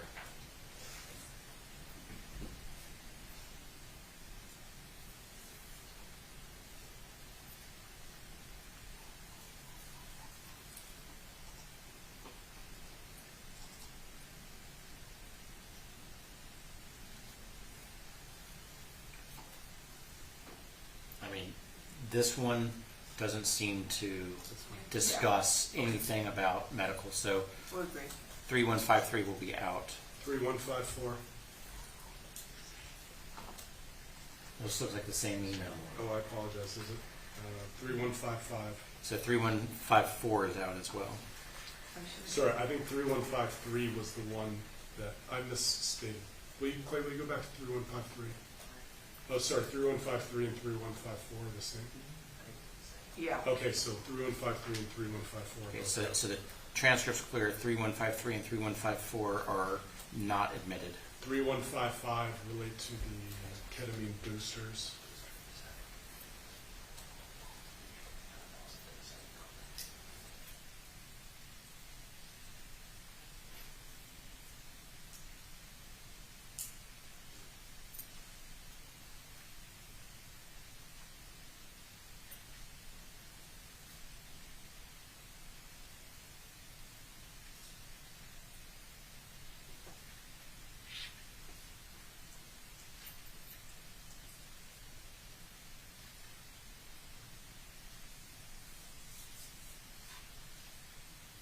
Do you want hard copies of these? Yes, please.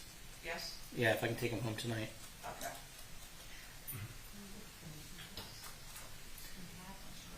Okay, just query, how is it possible if Beata Kowalski's in the United States and this is happening in Mexico, how is this possible? I'm sorry, I don't follow you. Well, assuming that this is Beata, and I think that's what we were working on, I flew to Monterey Saturday the 19th, and on Sunday the 20th I got admitted, and it's talking about specifics. I think that goes to our concern over the reliability of all of these emails, Your Honor. Well, I think she emailed from Mexico, isn't it? The logical- Well, it says mommy couldn't switch her clients and couldn't get the time off from work. So daddy had to fill in mommy's shoes. But it's still, there's still statements by the decedent which are chargeable against the party. It's still mom's recollection and statements about what went on with these cones and these boosters, which again, Well, how can mom make a statement if she's not there? I mean, just practically, how's that possible? the other reason we would admit him again is I think it goes to the state of mind and the potential Munchausen's diagnosis that they criticize with mom logging as if she's not out. What's the next one? Which one was this, Clay? 3156.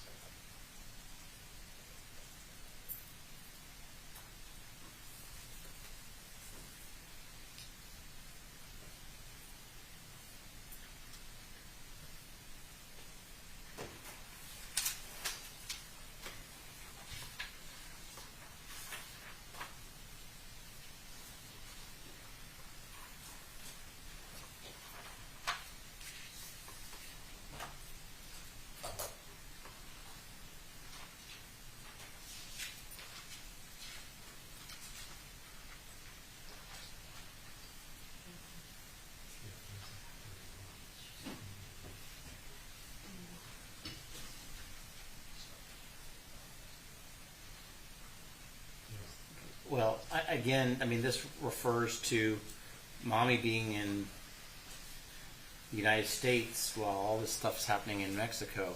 Yeah, I'll just be heard on this one last time again. If it's duplicative of what you've already said, then no. If it's something new, then okay.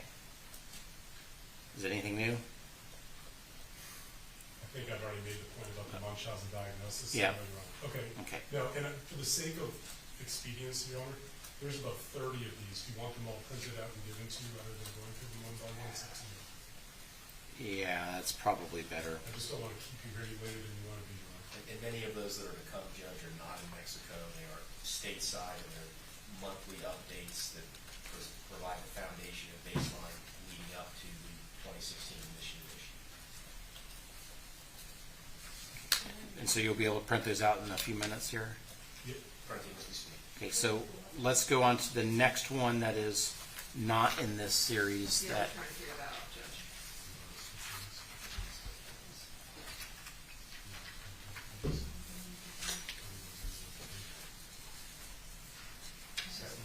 Does Clay know what to do? Just, Clay, will you print them all the way through 3181? Does that make sense to print? Okay. You have the list with you, too. Okay.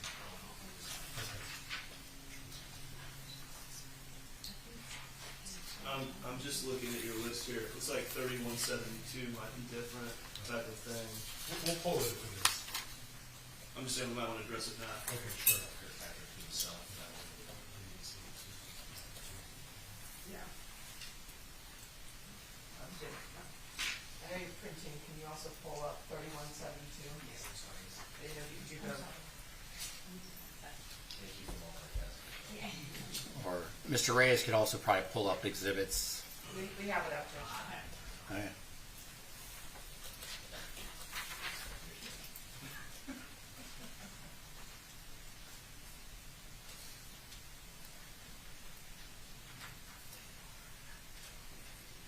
We'll withdraw that, Judge. We want it. We'll take it. Admit. Withdrawn.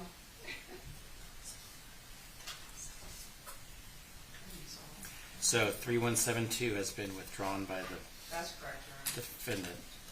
What's next?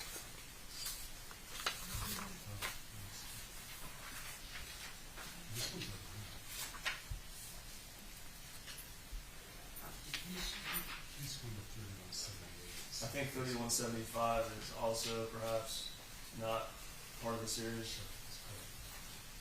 Hey, can you talk 3175?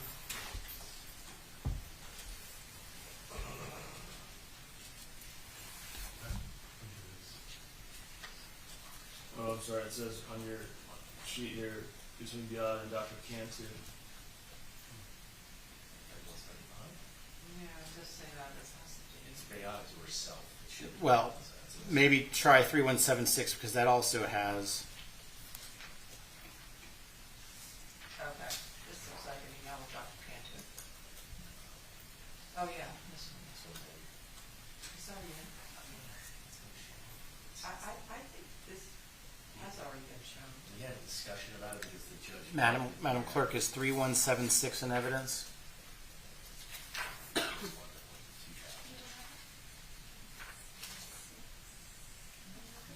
Clerk says it's not on. Well, there might be a corresponding 2000. Let's get it in. Sure. Yeah. I recall this being discussed. Maybe I just looked at it when Dr. Cantu was testifying, Judge. Your Honor astutely noted that everywhere else in the world orders their days and months differently in the United States. Yeah. I agree with Ms. Croyles. I think we've had a conversation. I think it's in his 2415, Your Honor. 2415? It is. Okay. Can you just pull up 2415 on one side and 3176 on the other side?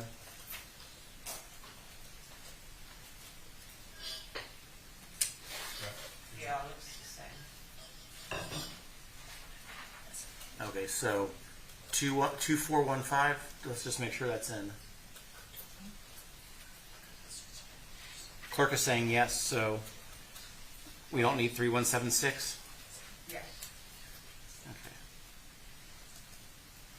There we go. So we don't need to do anything with 3176 because it's already in at 2415. Take the victory. Okay. Just trying to look at the descriptions here, Judge, to see. Is Clay printing these? Yes. Okay. I think that, like the 3185, I think we've looked at these already, and I'm not sure. I have to go back and look, Judge, if we've already visited these and the court has ruled or not. I don't want to repeat myself. Okay, what about 3191? Let me see that one, please.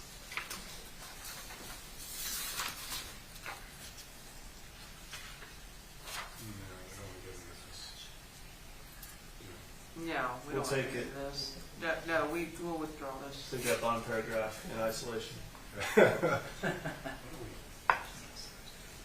So, what, one was just withdrawn?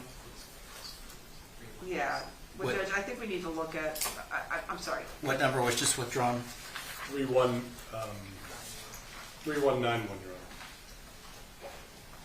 What's next? 3240.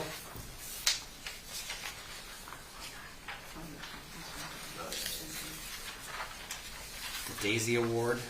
Yes, Your Honor. That's already been talked about. Okay, put up 3240.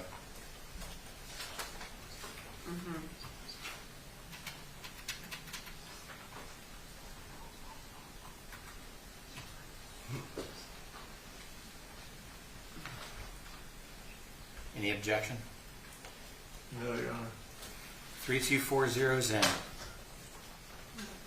Is received, I should say. What's next?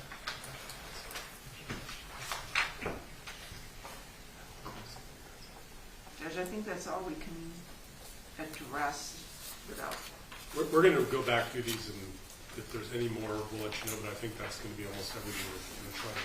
well, we're going to have Kathy Beebe emails, but I have to go through them.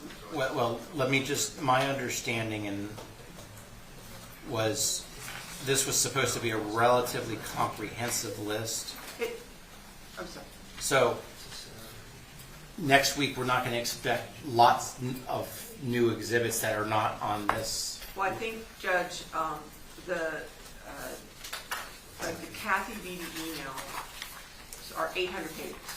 And I need to go through that, not the one that's listed here, that's a different one. Which we could look at that one. But then there's literally 800 of them. I need to go through this weekend and distill which of those based on the court's rulings to date, which ones I'm going to try to get in.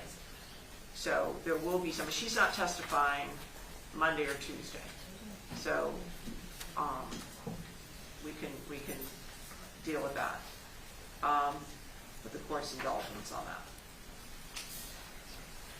I think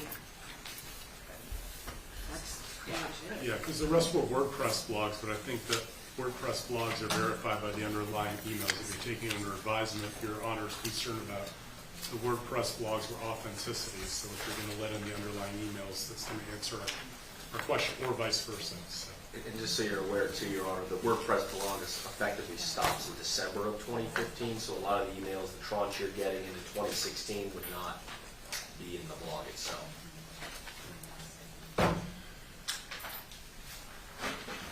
I just want to, because we've got time, if there's other exhibits, I don't want to miss an opportunity and make us stay late another day. Well, let me look.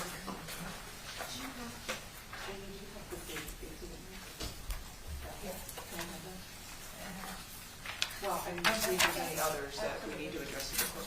Okay. Can you just give us a minute, Judge? Yes, ma'am. Thank you.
back to flying fighter jets. How about that?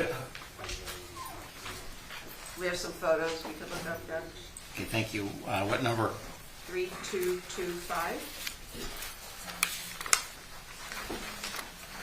Are these on the list you sent? Yeah. No, they're not. I'm sorry. We're back. I think that one's in. No objection. I don't remember seeing this one. No Now, objection. now, all of the metadata that's under there, is that, No, we can get that removed, Judge. But we need the date, though. I mean, I'm not opposed to it, I just,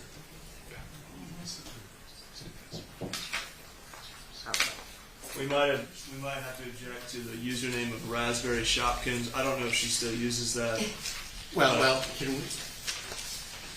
And she has quite an Instagram followership these days, but I'm not sure it's Raspberry Shopkins. well, and let's, I try not to put email addresses and telephone numbers. Go ahead and take it down, Clint. I'm sorry, I didn't mean to interrupt. Yeah. Oh, I'm sorry. You know what, before we start flashing stuff on the screen, we'll go through them. We have other things we can discuss rather than. Yeah. Thank you. I didn't realize we were publicly putting that up. Sorry.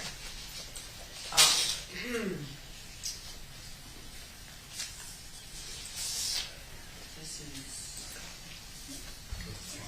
Yeah, 3168, Judge. 3168.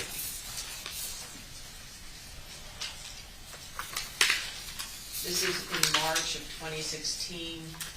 Beata writing to the church requesting this information be put in a flyer for a fundraiser.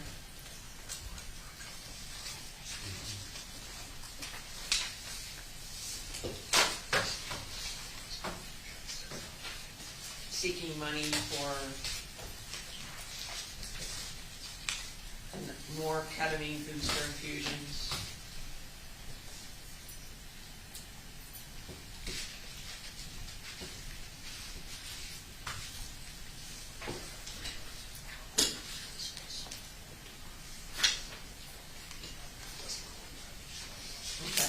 Well, we object, Your Honor. I think the redactions there are prejudicial, and the idea that she's doing this for financial gain is what the defense wants to get at.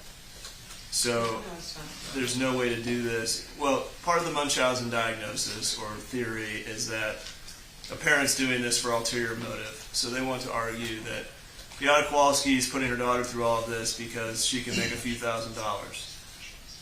The redactions under that last paragraph says begins currently. You can see two redactions, which would be insurance companies. And so, yeah, it's expensive, but the reason she's seeking money is because insurance doesn't cover the treatments. So I don't know how you can extract that and then make an accusation against the mother that she's doing this all for financial gain. I just had a clarification. Are the plaintiffs alleging in this case that we misdiagnosed Munchausen or no? Well, let me ask you this. Is the hospital contending that mom had Munchausen? Well, the diagnosis code that we have to defend says one of the reasons for transfer, it's in the diagnosis. So it's one of the diagnoses. Are the plaintiffs alleging that that's a misdiagnosis?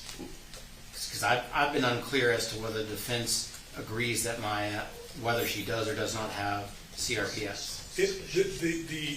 The defense of this case from a medical malpractice standpoint is that whether this was psychological, RSD, conversion disorder, Munchausen's by proxy, the treatment would be the same: physical therapy, cognitive therapy, occupational therapy.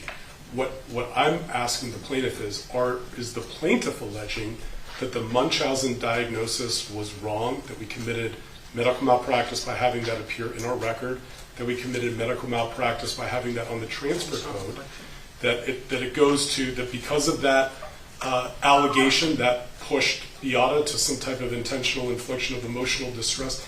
If they are, then we absolutely need not just these that are going to hand to court, but these things of fundraising, because it does go to that diagnosis. So the answer to Your Honor's question is, we don't plan on making this case about whether she had which disorder they had, but we definitely, if the plaintiff is going to allege, which I think they have, clearly, that the diagnosis of Munchausen inflicted distress, stopped transfers to the Moors, was a medical malpractice diagnosis, then this would go to our defense to say that that diagnosis was one of the working diagnoses on the discharge. Yeah, I'm unclear. Okay. Because I go back to opening statement, and Mr. Hunter made a statement to the jury to the effect of, we did not have to be right, we only had to be reasonable. Correct. Which I thought was an interesting statement at the time. But I'm unclear now by what you're saying, whether the hospital agrees that Maya Kowalski has CRPS. Because, I just heard a whole bunch of depositions today that seems to suggest that the hospital is saying she doesn't have CRPS. The hospital's position on this, and from the defense's point, is very clear.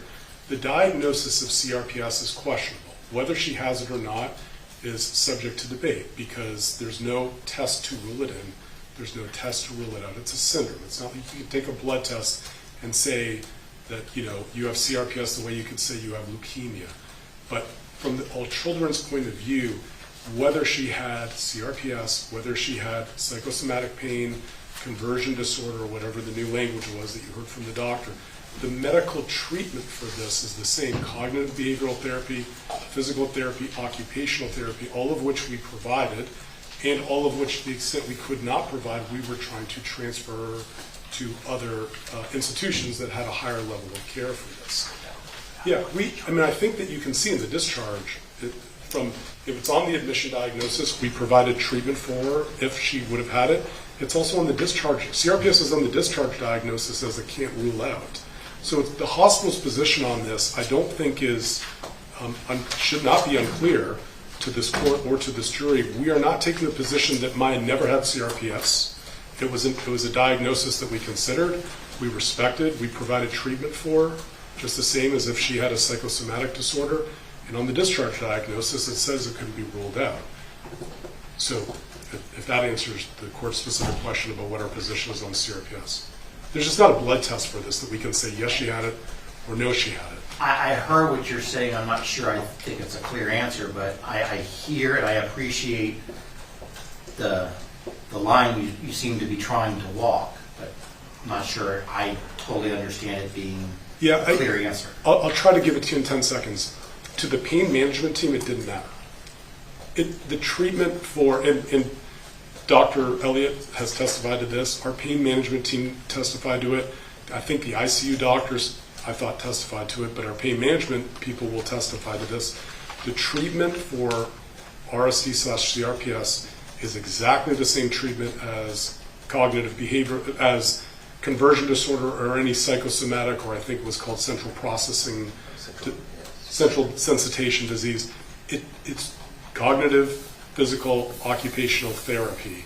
And to the All Children's team, it didn't matter whether she had CRPS or not. Well, then my question back is, does it matter whether mom had Munchausen?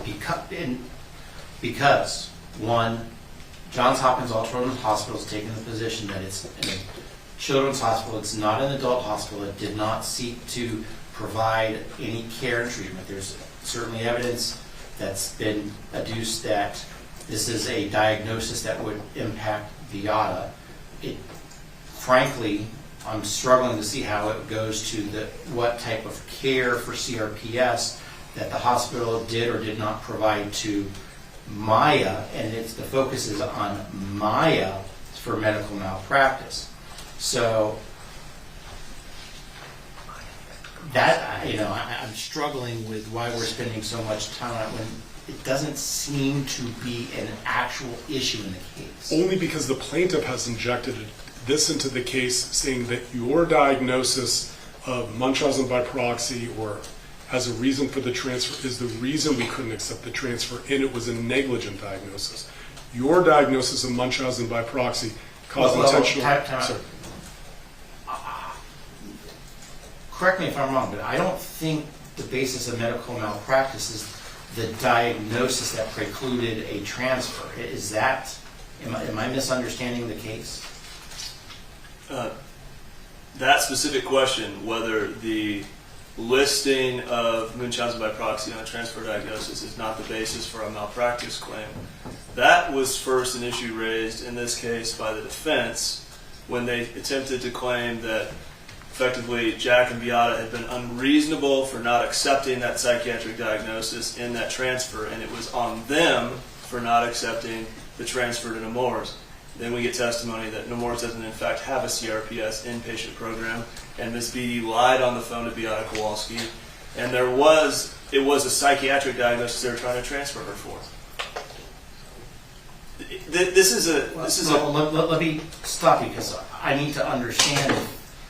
Is the plaintiff saying that there was negligence on the part of the hospital having to do with having that diagnosis, the conversion/Munchausen, as a medical negligence on failure to transfer? I just want to rephrase the question, make sure I'm understanding. Is our position that it was a breach of the standard of care to use Munchausen in the transfer diagnosis? Am I understanding that correctly? Are you claiming any sort of damages? Let's do it this way. Sure. Any sort of damages associated with a non-transfer that occurred on whatever date that was or that time period? When was the Nemours transfer? There was two attempts, right? It was in November, and I would only, if I may, Your Honor, I would even broaden that to ask the plaintiff, are they seeking any damages from this defense for the diagnosis of Munchausen by proxy? If they're not, that may simplify what Your Honor's concern is. Well, I'm going to try to answer the court's question first. I don't believe we're allowed to seek damages from the transfer attempt in the context of a Chapter 39 proceeding. I think that was a defense theory raised to muddy up the false imprisonment claim, and now I'm hearing that this transfer diagnosis or transfer attempt wasn't even made until the middle of the dependency proceeding when Chapter 39 shelter order was in place. So, I'm sorry. No, go ahead. With respect to Munchausen by proxy, I think the court a second ago spotted the issue, which is that's a diagnosis of the mom. So they take a position that's duplicitous. That is in their records, Munchausen by proxy. There's no question. But then they retreat and say, well, we're a pediatric hospital. We can't treat or diagnose adults. But yet their records of Maya Kowalski are littered with an adult diagnosis. We have been asking the question for years, and this is what you're hearing. We can't even get a frank admission as to whether or not CRPS was or was not a diagnosis of the hospital they were treating. We've tried innumerable times. They won't commit to what their diagnosis was. And then to take the position that the treatments for all of these conditions are identical, well, that's preposterous.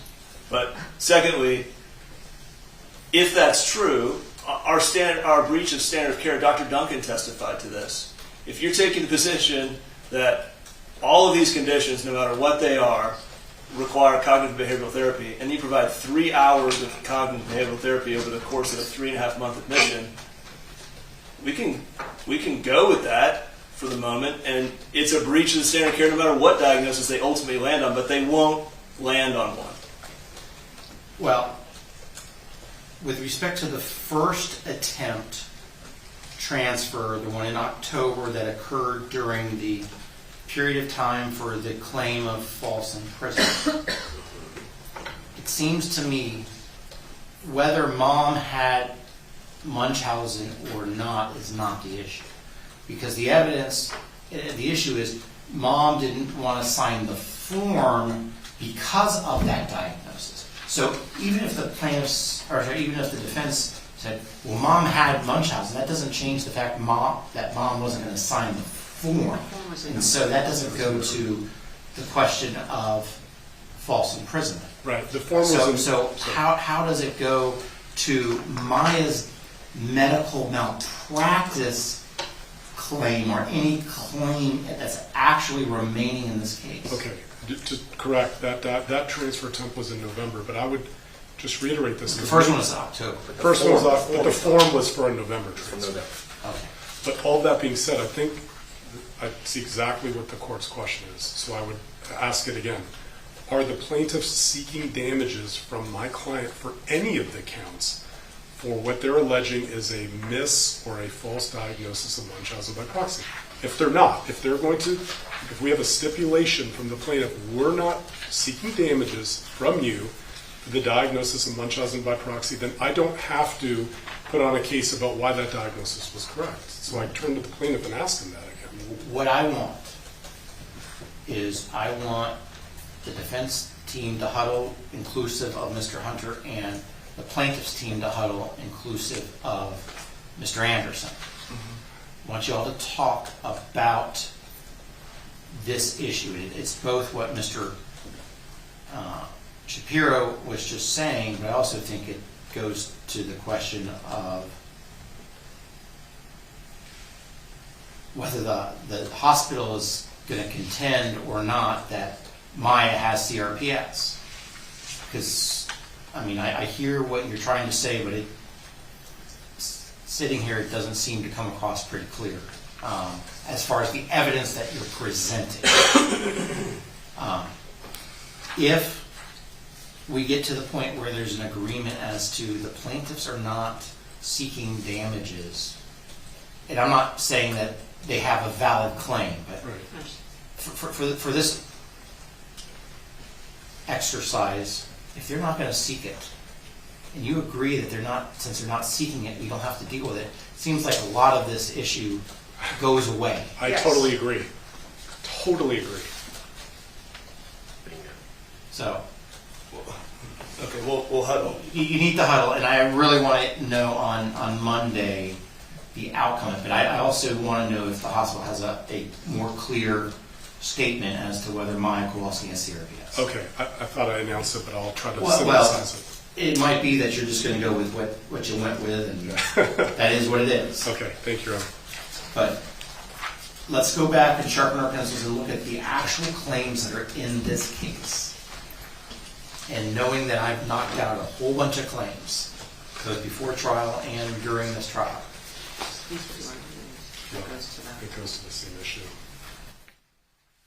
The remaining documents we have are similar fundraising and things that may not be relevant if the plaintiff is not seeking damages for alleged Munchausen. We probably don't need a lot of these. So this is probably, even though we're not exactly at 6 o'clock, probably a good time to just say, but I actually think this discussion in the last 10 minutes has been helpful.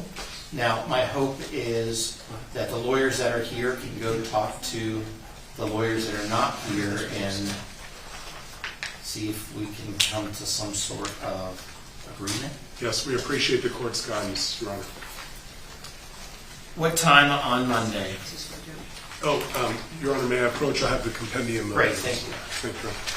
What time on Monday do we need to be here, knowing that the jury's going to be ready to go at 9? Yeah, all of our witnesses on Monday, Your Honor, and I think we've announced them to the plaintiff. I don't know if we have enough. Have we told you, Mr. Whitney? Well, I apologize. On Monday, we're going to have Dr. Mendez, Dr. Katzenstein, Dr. Elliott. I think there's a question about Dr. Kriesman appearing. What about attending by Zoom? Dr. Kriesman, without getting into why would need to attend by Zoom, he would come late in the day if we still have time after calling Dr. Mendez, Dr. Katzenstein. Dr. Elliott, to your question, Your Honor, Dr. Mendez's records are small. They've already been admitted to evidence. Katzenstein and Elliott are both all children's providers. We're only relying on their records. They're already in evidence. So it's a short way of saying I think 8:30 should be fine for Monday. And those two that you just said, whatever their names are going to be here live? Yes. All three of them. All three will be live.